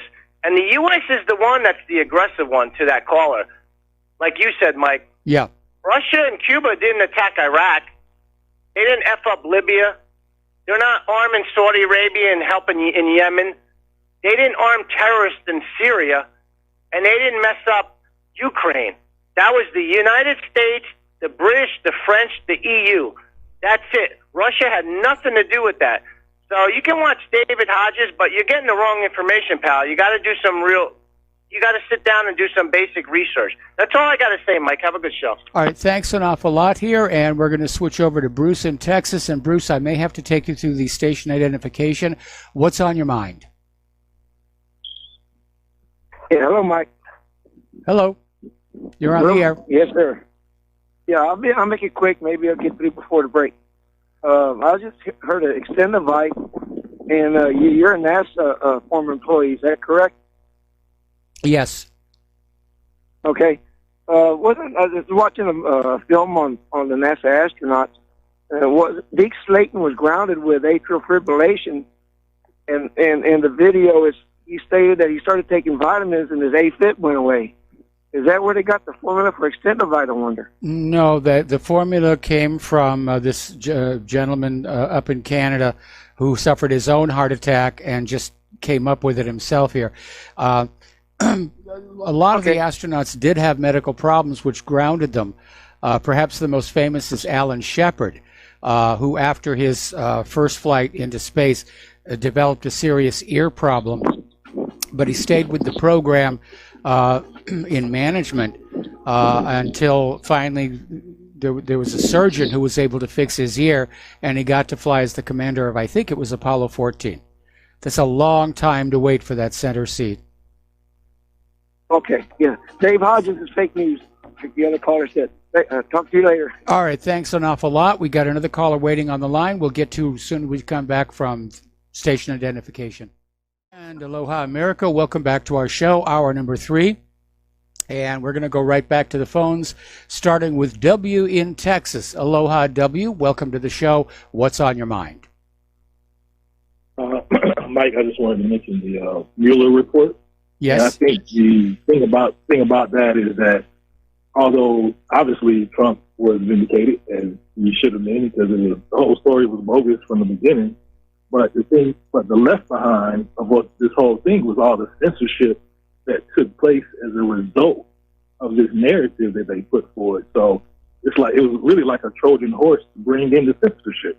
So of course, I mean, he's going to be vindicated, but all the censorship that's taken place since November 2016, it was nothing like that beforehand. So I think that's really what I wanted to say, was that now, that was the state behind which all this. censorship specifically are you referring to? In the corporate media or the social media? Exactly. Social media, deplatforming, all that. Corporate, exactly. So that's what I wanted to say. Is well, that there's another lesson for you right there. Social media that was, trying to suppress doubt about the Mueller investigation. You guys were all wrong, and we were right. Anyway, thank you for the phone call, and we're going to switch over to Miles in Maine. Aloha, Miles. Welcome to the show. What's on your mind? Good afternoon, Michael. Good show. I just wanted to say Dustin is exactly right. Hodges was on this show, or on this network, rather, and during his tenure on the network, all he did was do a lot of pushing for Israel that I saw. And his show, like Dustin said, it really was never backed with any real facts. And then I wanted to ask you, what were the proclamations Trump made in the Middle East again? What were the ones that you had mentioned? Well, it's just the one in which the United States formally recognizes Israel's sovereignty over the Golan Heights, and it has led to global condemnation. Yeah, well, while he was at it, he should have recognized their sovereignty over Washington, D.C. Well, I think they've already done that. Yeah. And then, I wanted to ask you, because I know you're big on this and I enjoy it. I mean, I think everybody, you grow up and you enjoy NASA, but have we gotten any bang for the buck out of them? I mean, when I was a young kid, at least, seems like we would get some technology back that would trickle into the consumer market, or, at least a little something. I don't see anything that we've gotten from any of these, last couple decades of exploration. Well, part of the reason for that, of course, is that NASA's budget was cut and they couldn't do a lot of R&D. And also under the Obama administration, NASA's mission was changed to basically rubber stamp human-caused global warming. And so they just, basically plunked around coming up with charts and graphs and stuff like that. They're only just now really starting to gear back up to go back out into space, and I'm sure there's going to be a technological fallout. It won't be as dramatic as it was in the 60s and 70s, because back then it was all brand new. They were doing it for the first time, but there are going to be refinements now, and I'm expecting there's going to be some interesting material science technology coming out of the Kepler Space Telescope. Yeah, I just didn't know how that worked. If they just, because we haven't heard from anything. Now, I know some of the European countries have used some recent technology. I'm sure Russia has, but I didn't know if that the way that worked was they kept the information or they turned it over to companies that maybe purchased technology so they could develop, or how that works out. Do you know anything about that, Michael? I don't know how it's handled currently, but back when I was with NASA, there was this department where all of this technology was released into, and it was then basically announced to a list of known and trusted companies who could then apply for it, and it would be handed over to them. Okay, Michael, thank you so much. I appreciate the info. All right, thanks an awful lot. Job. Thanks an awful lot. We're going to let you go. Okay, phone lines are open here. We're talking about the college admission scandals, and apparently some of the wealthy parents accused of paying bribes to get their kids into top universities may get short stints behind bars if convicted, to send a message that the privileged are not above the law, some lawyers say. But others predict that most, if not all, will end up with probation and a fine, particularly if they quickly agree to accept responsibility and cooperate, which they probably are going to do. Anyway, Lori Lohner's daughter, Olivia Jade, is furious at her parents. She's now blaming them for destroying her career. She's saying, it's your fault. You pushed me to go to USC. You bribed USC to get me in there. Now I've had to leave because of this scandal. Apparently, Olivia had begged her parents to let her focus on her career as a YouTube vlogger and Instagram influencer. Well, I can see why the parents would have said go to college. I'm not even sure that being a YouTube vlogger and an Instagram influencer count as a career. Meanwhile, the University of Southern California says it will not allow current students who may be associated with the nation's largest ever college admissions bribery scandal to register for classes as the school conducts a case-by-case review of their involvement. They're also going to be freezing their transcripts. So this is a mess. It's a huge, huge mess. All right, story out of Daily Wire. I went to San Francisco. What happened to one of America's most beautiful cities? Claire and I felt the same way. And apparently a big part of the problem is that San Francisco has about 7,000 homeless people, but apparently the drug issue is making things worse. The city currently hands out more than 400,000 syringes each month, but only 246,000 are returned. That leaves 154,000 syringes just lying on the streets. And they just describe this horrible situation, you know, defecating in the streets and third world conditions. We are a nation in decline. There's no question about it. When you go out and you see this, we see it here in Honolulu. We are in decline. Things are cracking up. They're getting dirty. We're being bankrupted to pay for all these wars. And now Trump wants to start another one with Venezuela. And we know what Russia's strategy is going to be. They even announced it years ago. Get the U.S. tangled up in these wars of attrition and just grind them down. That's what worked in Vietnam. That's what worked in Syria. That's apparently what worked in Afghanistan. And it's going to happen again. All right, back to the phones. Mark in Montana, aloha. Welcome to the show. What's on your mind? Howdy, Michael. How you doing today? Doing okay. Good. You know, I've been calling in for about a better part of a year, I suppose. I've never said this, but I'm a Jew, so I kind of side a little bit more with the Israeli population. I hate all government for the most part, but I don't inherently see the Jewish government any worse than any other government. But whenever these things start happening, they're being pounded pretty heavy over there. I got a buddy that lives outside of Tel Aviv, and I check on him and make sure he's okay. And he'll tell you, all we want to do is we just want to be left alone. He said, I don't want to have to wake up and go to a damn bomb shelter because he's a teacher, and not make it to school to teach because we're being bombarded with rockets. And the Palestinian Authority did claim responsibility for this. They did say they're sorry, it was a mistake. But then they continue to bomb. So, I mean, I don't know. I'm not saying what the Israelis are doing to the Palestinians is right, but I'm also saying that, you know, terrorizing the civilian population is not right either. Well, what do you call it when the Israeli forces just fire randomly into crowds of peaceful protesters? And, you know, I talked to Ariel about that, and he says that they're not peaceful protesters. He said there's some that are peaceful protesters, but there's a lot of them that are coming with Molotov cocktails and rocks and stoning people. I mean, I'm not saying that that's the equivalent of being shot at, but I'm saying there comes a point where self-defense does come into mind. I'm not going to sit there and allow myself to be assaulted. You know, Mark, I got to tell you in all honesty, I mean, I understand, I'm grateful you admitted your bias coming into this, but your bias is definitely showing.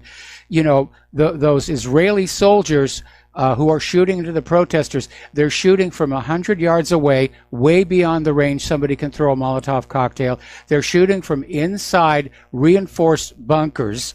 They're not defending themselves. Okay, and when you look at Israel's military might and the fact that they have nuclear weapons, you know, Gaza is a giant open-air prison. It's a gulag. It's worse than the Warsaw Ghetto, and those people have justification for being angry and wanting to get out. I didn't say that. They didn't have justification for wanting to get out and for being angry. What I did say is there comes a point as an individual that I have the right to self-defense, and I think a country does also. I'm saying Gaza probably does. But I think that the Gazans, or whatever you want to call them there, Palestinians, would be much better off coming to the negotiation tables. I really do. And if you look at some of these so-called negotiations, they walk out. No, they'll walk out over an inch. What happens is you'll come on in, and Israel will they'll say, this is what we want, and the Palestinians will agree, and then Israel say, just one more thing, and the Palestinians will agree. Then Israel says, just one more thing, and they keep on doing that until the Palestinians realize that Israel is not negotiating in good faith, and that's why they leave. Plus, prior experience has shown that Israel's promises made at the negotiating table really they're not kept up. If you look at the abuses of the separation wall, which was supposed to follow the Green Line, and instead it's pushed way into Palestinian territory. That's a good example of how these promises negotiations are not being kept. Okay, I understand, and I'm like I said, I'm a guy. I'm Christian. I converted, so I don't really have a dog in the hunt, other than I've got relatives over there. You know. Well, I hope they're safe. Would you think that maybe I do, and I check on them. You know, me and none of them are military guys. They're teachers, and one's an attorney, and one's, I don't know, food service worker or something. But I do. I think that maybe you're a little biased also. And you know, I think what I think should happen on either side. What was wrong with the two-state solution? I mean, when the United Nations first partitioned Palestine to create Israel, it was more or less equal volumes of land. It was equivalent, basically contiguous areas of land, and the Palestinians were perfectly happy with that. And then Israel just started grabbing more and more of the land until there's hardly anything of Palestine left.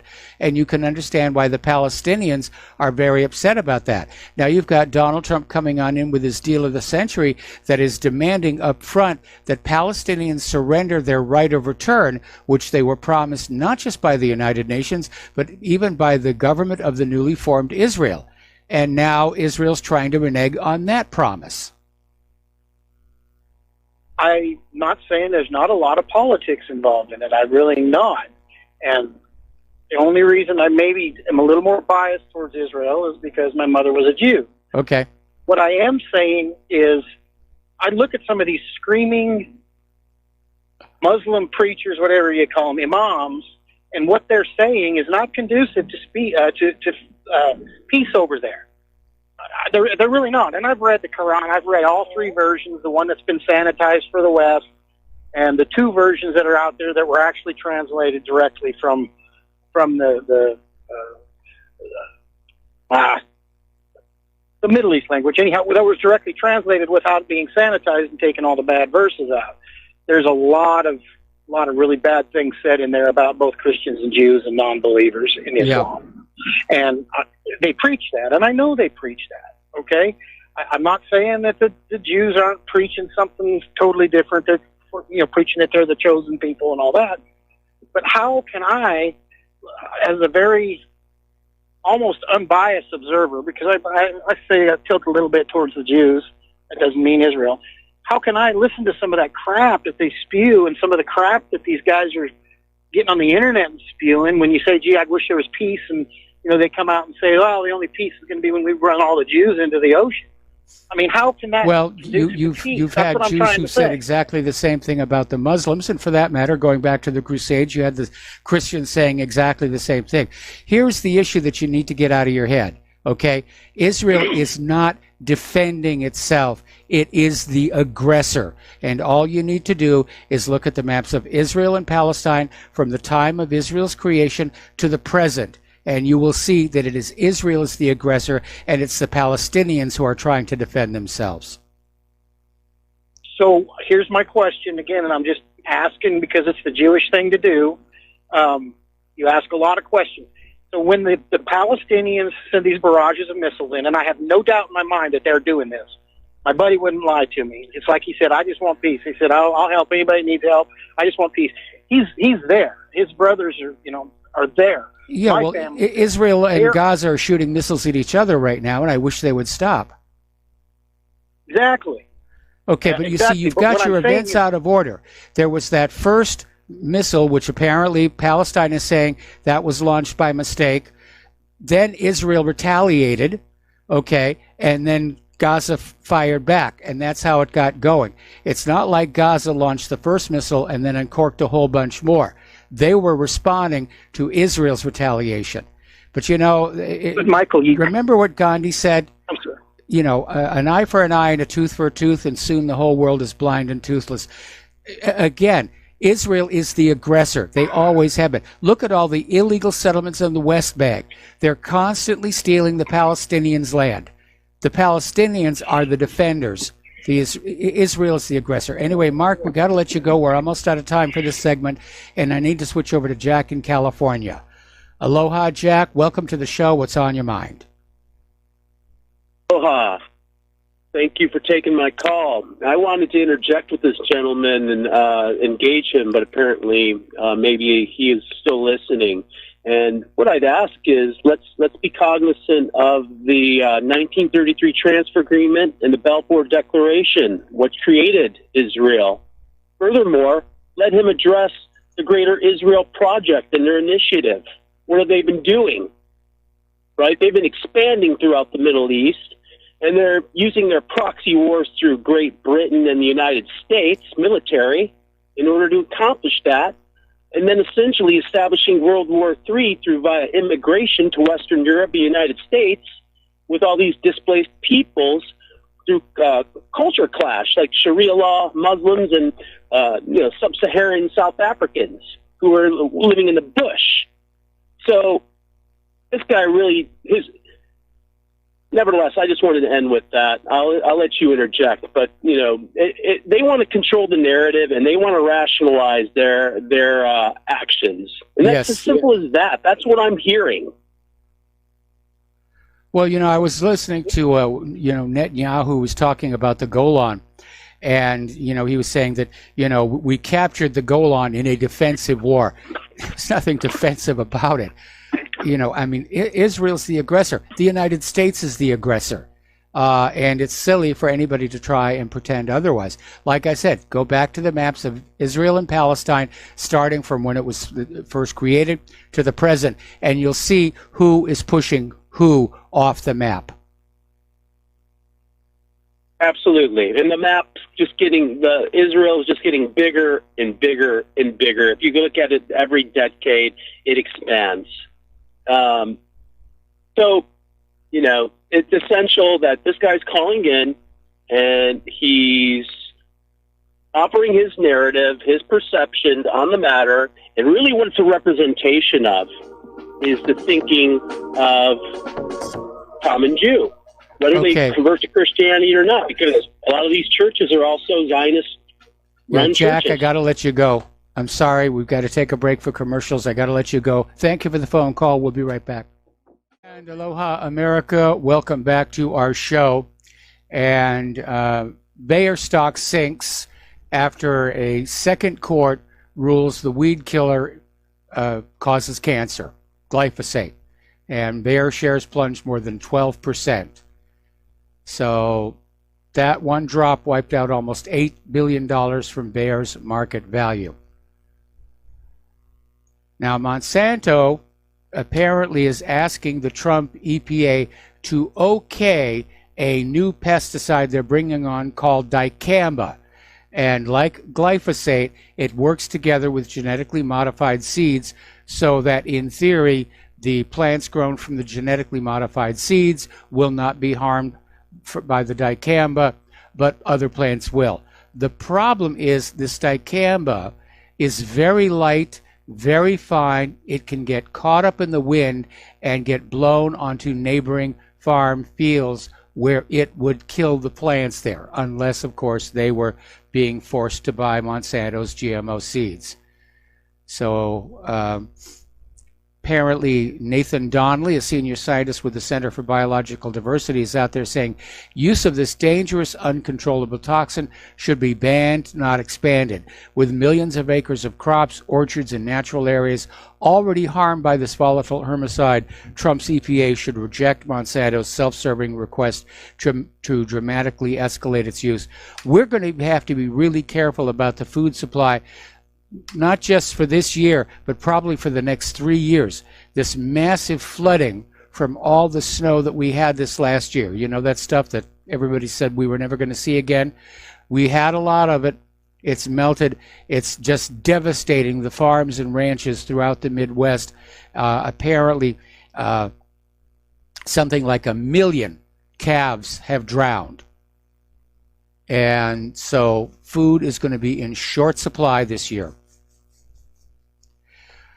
All right, let's take another phone call. Slim in Canada, aloha. Welcome to the show. What's on your mind? Aloha, Mike. Can you hear me okay? I hear you fine. You're on the air. All right, great. I just wanted to call, as you know, about the Middle East.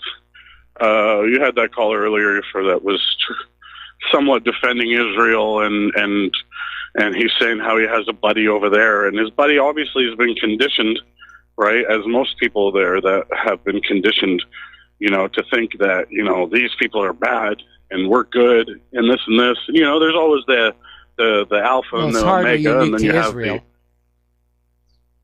Oh, of course. And as a person that lived in Lebanon myself, I'd like him to maybe look into what Israel has done to Lebanon in the last, I don't know how many years, how the Lebanese property has gone from, it used to be 10,000 this and this square meters, and now it's a lot less. So he might want to look into that, as well as a few bombs onto the southern village of Kama.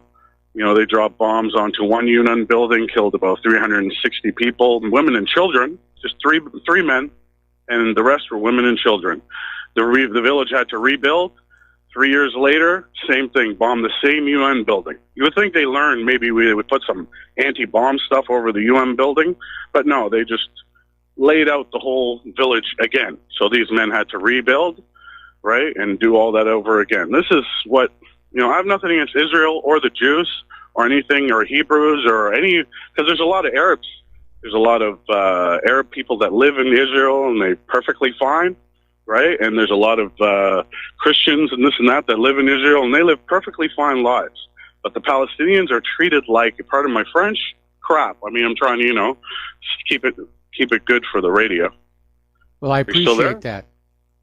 Oh, okay. I thought I lost you there for a second. No, I'm still here. Here's what it comes down to, okay? How is a war defensive when it results with an increase in your territory? Absolutely. They're not defending themselves. No. They're not they're not the people that, but they're labeled that way. And if you talk, there's a huge double standard.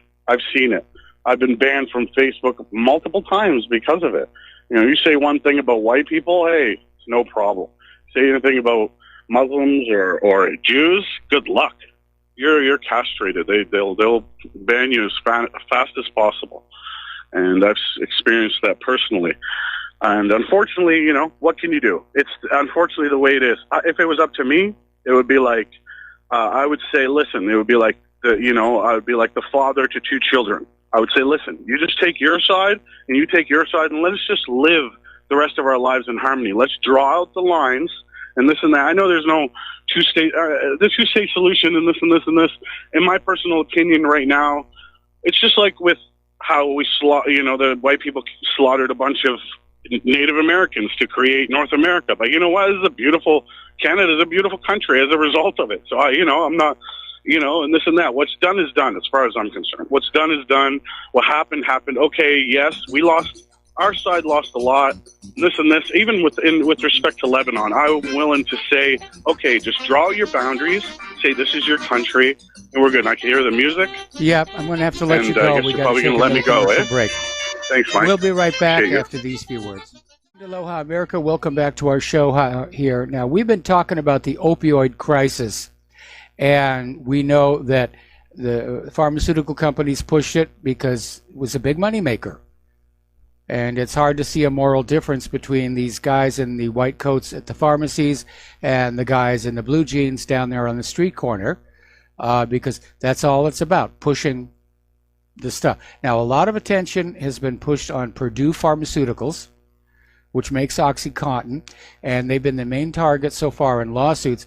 But apparently, court documents are showing attorney generals are casting a wider net, drawing more attention to Johnson & Johnson's role in the global opioid market. And apparently, the first big trial of the opioid epidemic is set to begin in May in Oklahoma, and it will set the stage for similar litigation in other states. So apparently there's going to be a lot of confidential documents released, but apparently Johnson & Johnson was a main supplier to everybody else who was doing opioid production. Okay, let's go back to the phones. Tom in Florida, aloha. Welcome to the show. What's on your mind? Yeah, Michael, how you doing? Good evening. Good afternoon. Yeah, Michael, first off, this guy Avenatti, I don't know if you heard with he's trying to extort Nike for $20 million, and then the lawyer for Jesse Smollett is going to be part of the deal. I think he's going to go down too. That's just the evening news that's going on as far as Avenatti, that criminal, what he was trying to do with Trump and the Mueller crap. But Michael, I just want to know. I know we talked last week to you, and I want to ask you. Now that this Mueller investigation's over and Trump came out clean, which I knew he was the whole time, I'm wondering what's going to happen now, Michael, with the immigration problem. Are they going to actually? Is Trump going to literally have people that are aiding, colluding, sedating our country with illegal immigration? Are they going to be arrested? Well, are these people going to start being arrested? The linkage between the two is rather thin, but I think what you're saying, now that Trump is free of the Mueller investigation, and of course there are still other investigations going on, including one from the Southern District of New York, but now that he's free of the big one, the Russian collusion, I think a lot of people are hoping Trump is going to stand up and start being the president we thought we all voted into the Oval Office. I'm withholding judgment until I see what's going to happen. But again, for all the talk about border wall, the border wall isn't getting built. The Pentagon identified $12 billion in funds that they can use, and I'm not seeing the border wall get built. I'm seeing a lot of nattering and gromishing and, Trump's declaration of a national emergency and all these other people coming on back and saying, well, it's not really a national emergency. And it's just... Well, Michael... I can tell you this: my sister lives in Phoenix, and she told me on their news broadcast over in Arizona, all the other stations over there, they're literally dropping these people off in Phoenix. And where are these people going to? Safe houses? Where are they going? What is the government doing? Do they watch where these people go? I mean, they don't even know what their names are hardly, and I mean, they can be fictitiously with their names and commit all kinds of crimes and get away with it. And now you got this guy, and I don't know if you heard the case, what's going on with Molly Tibbetts, Michael, but the Mexican that murdered her, he wants an all-Mexican jury. Yes, I had heard that. Have you heard that? This guy wants an all-Mexican jury in Iowa. Yeah. I mean, they're devastated with the floods. They got hit horrifically in the floods. I was listening to that on the news today. But then this guy, this Mexican that kills Molly Tibbetts, wants a Mexican jury. What is that? Michael, we have become a third world in this country. That's absolutely true. Look at Los Angeles. Look at all the gangs all over the place. And my sister's telling me they're dropping these illegals off left and right in Phoenix, Arizona? Yes. If that ain't an invasion, I don't know what the hell you call it. I mean, yeah, it's a slow-motion invasion. And as far as where they're going, they're probably going into the local Hispanic community where they're being absorbed, if you will, and given housing, at least temporarily. And then they displace Americans in the labor force, and yeah, Absolutely. It's a takeover. It's a takeover. Look, Michael, South Florida, Dade County. There's not one white male on the Miami-Dade County Commission. Broward County's got 5 left.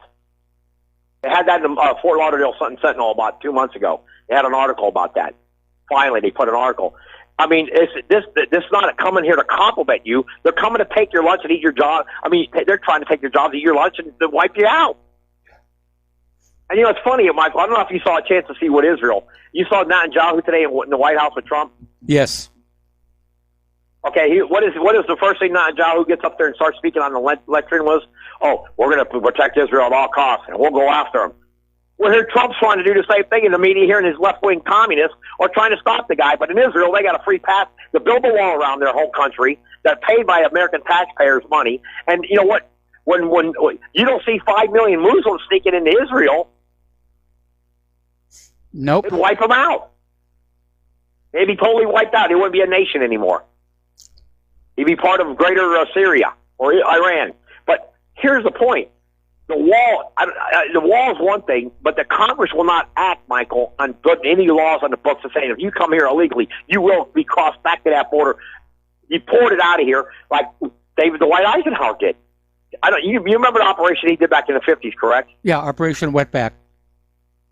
Okay, and he got over 2.5 million illegals out of here in a 3-year period. I believe it was from 1955 to 58. I think it was a 3-year period. I read the whole article years ago, and he got all these illegals out of here, and he used I think they were using yellow bird buses at the time, the bluebird bus, whatever, the yellow buses, the school buses, and they deported almost 3 million. So you can't do it now? I don't understand. Well, the Democrats want the illegals to be here, and especially after the humiliation of the Mueller report, you can count on the Democrats in Congress will oppose adamantly anything Donald Trump wants. At this point, they're willing to wreck the country rather than allow Donald Trump to have any kind of a victory. That includes on the immigration issue. Michael, I agree with you. And you know what? I got to say one more thing. I'll let you go. The lady in Oakland, the mayor in Oakland, California, Michael, I said this months and months ago.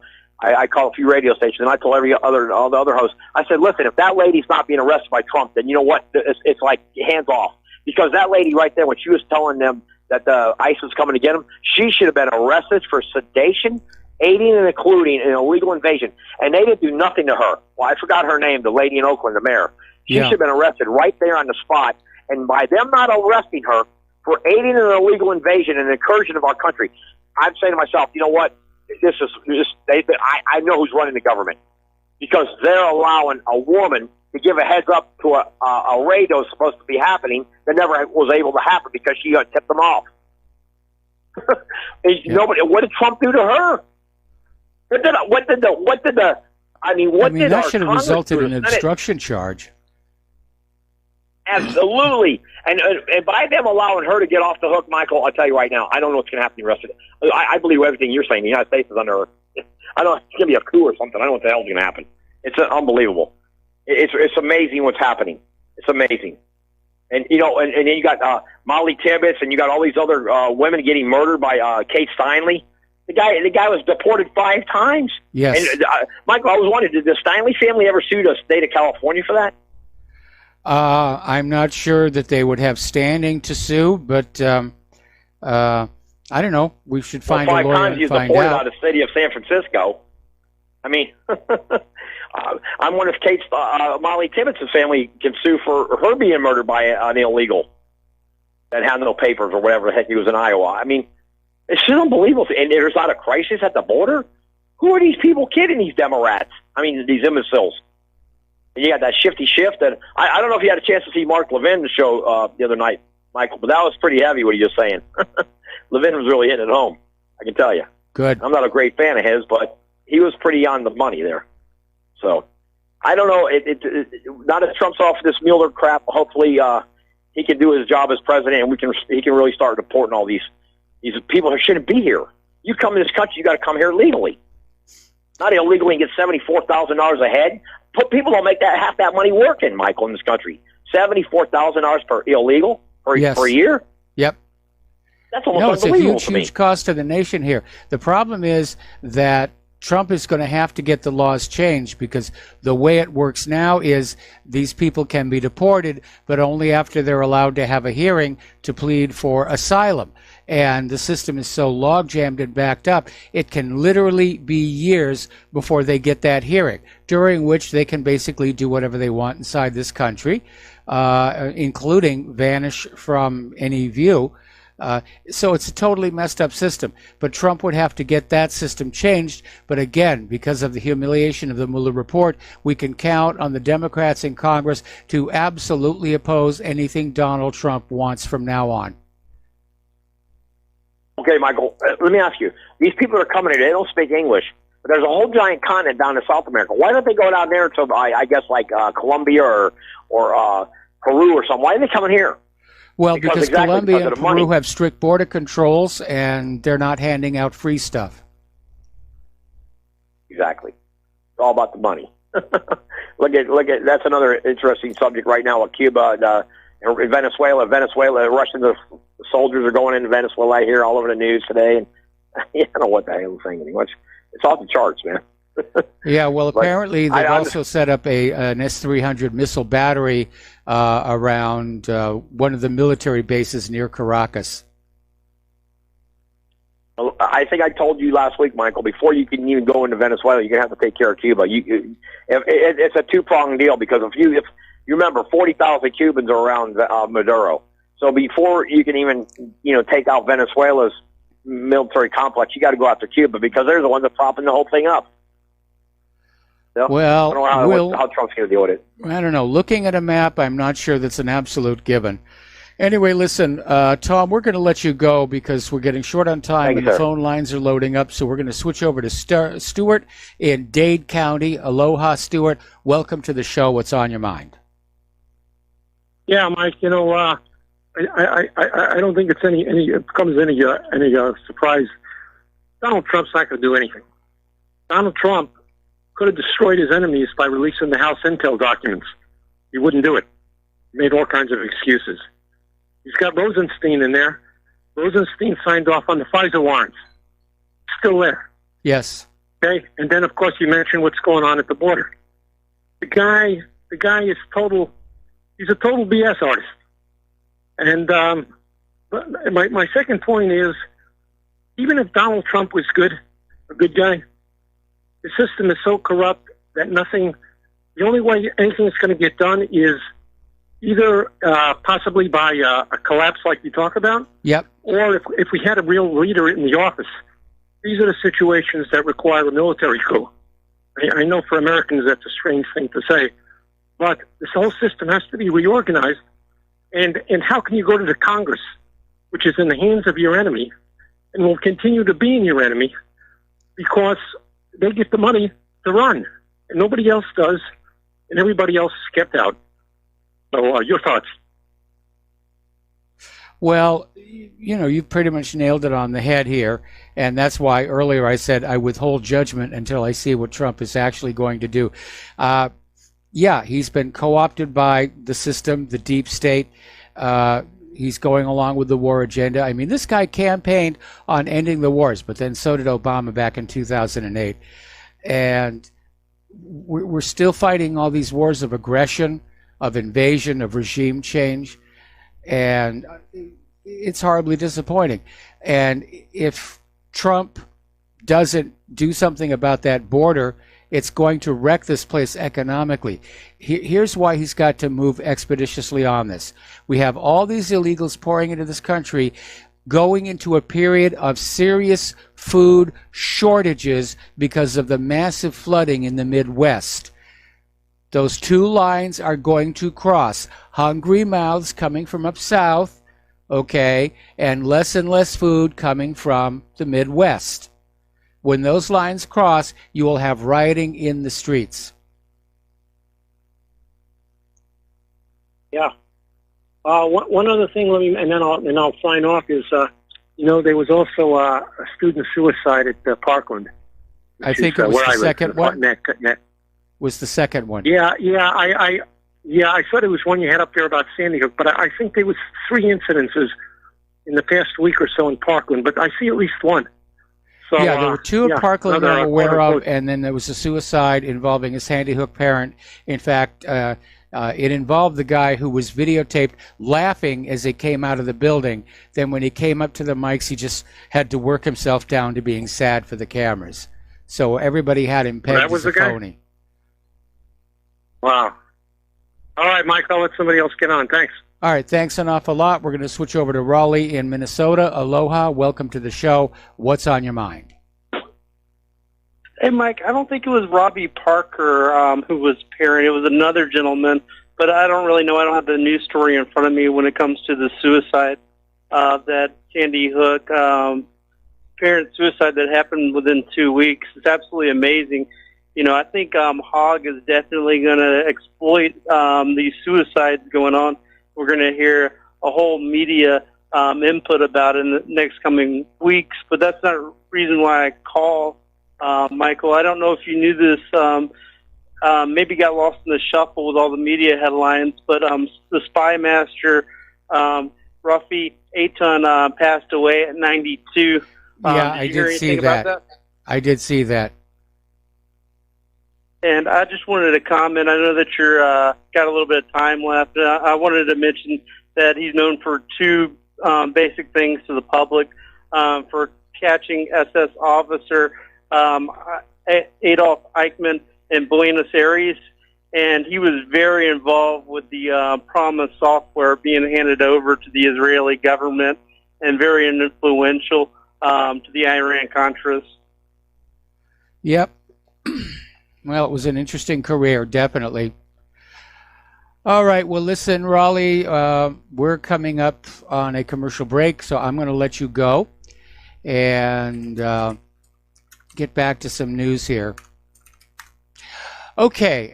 Again, major flooding in the U.S. Midwest. And once again, because we've been down this road before, nuclear power plants are at risk of being flooded. The plants, at least right now, continue to operate at full power. And this resulting in the potential for unnecessary, extremely high-risk accidents. This is from Kevin Camps, the radioactive waste watchdog at the organization Beyond Nuclear. And we went through the same issue a few years back. One would have thought since then additional levies and other safety measures would have been implemented. Not so. We'll be right back with the last segment of our program. And aloha, America. Welcome back to our show here. And we're talking about this horrible flooding that is taking place throughout the Midwest. It is hitting the farms. It's drowning early planted crops. It is killing livestock. So there are going to be serious food shortages in the next 2 years. And again, it just makes it all the more foolhardy to be allowing a flood of illegal immigrants, hungry mouths, into this country. It's a disaster waiting to happen. And I'm appalled that nobody in the bowels of power are looking at this and saying, yeah, this is a recipe for a major problem. But the Democrats are out there saying, we need those illegal immigrant voters. We'll find some way to feed them. You know, Alexandria Ocasio-Cortez. Oh, we'll just pay for it. This country is in serious, serious trouble right now. Mother Nature just yapped all over our food supply. And millions of additional hungry mouths are pouring across that border. All right, somebody has done a study on Google's search algorithm and its influence in the 2018 U.S. midterm election. And this is Dr. Robert Epstein of the American Institute for Behavioral Research and Technology, basically saying that Google's biased search algorithm actually flipped seats in the 2018 U.S. midterm elections. And this researcher found the search engine's dramatically biased results could have shifted over 78 million votes to the Democrats. Now, I don't think Google should have that kind of power over our society. Anyway, we have all this banning of conservatives, and the liberals think that's fine. You know, as long as it's a private company, it's perfectly okay to ban conservatives. Mind you, these are the same people who go ballistic when a baker refuses to make a gay wedding cake. But it's just out there. They're influencing the elections here. Now, here's a story. This one came out of CNN. Not that we believe anything they say anymore, but it makes the claim that the internet is radicalizing white men and calling on big tech to be doing more. And they're basically talking about the New Zealand Christchurch shooting and saying, well, you know, he was radicalized by the internet, and we've got to save people from the internet. So, again, we're seeing more and more of this idea of closing down social media, closing down peer-to-peer. They want to turn the internet into just another for-pay content delivery service. Anyway, there's the music. Time for me to get on out of here, get something useful done with the rest of the day. Please stay tuned for John Stedmuller. I'm sure that he has lots of interesting things to share with you. Please take what you learn here and share it with your friends, family, co-workers, and students. Please donate to Republic Broadcasting. After this embarrassment of the Mueller report, corporate media is going to declare total war on the independent media. That's us. We need your help. So does whatreallyhappened.com. Have a good evening. We'll be back tomorrow. Aloha, America.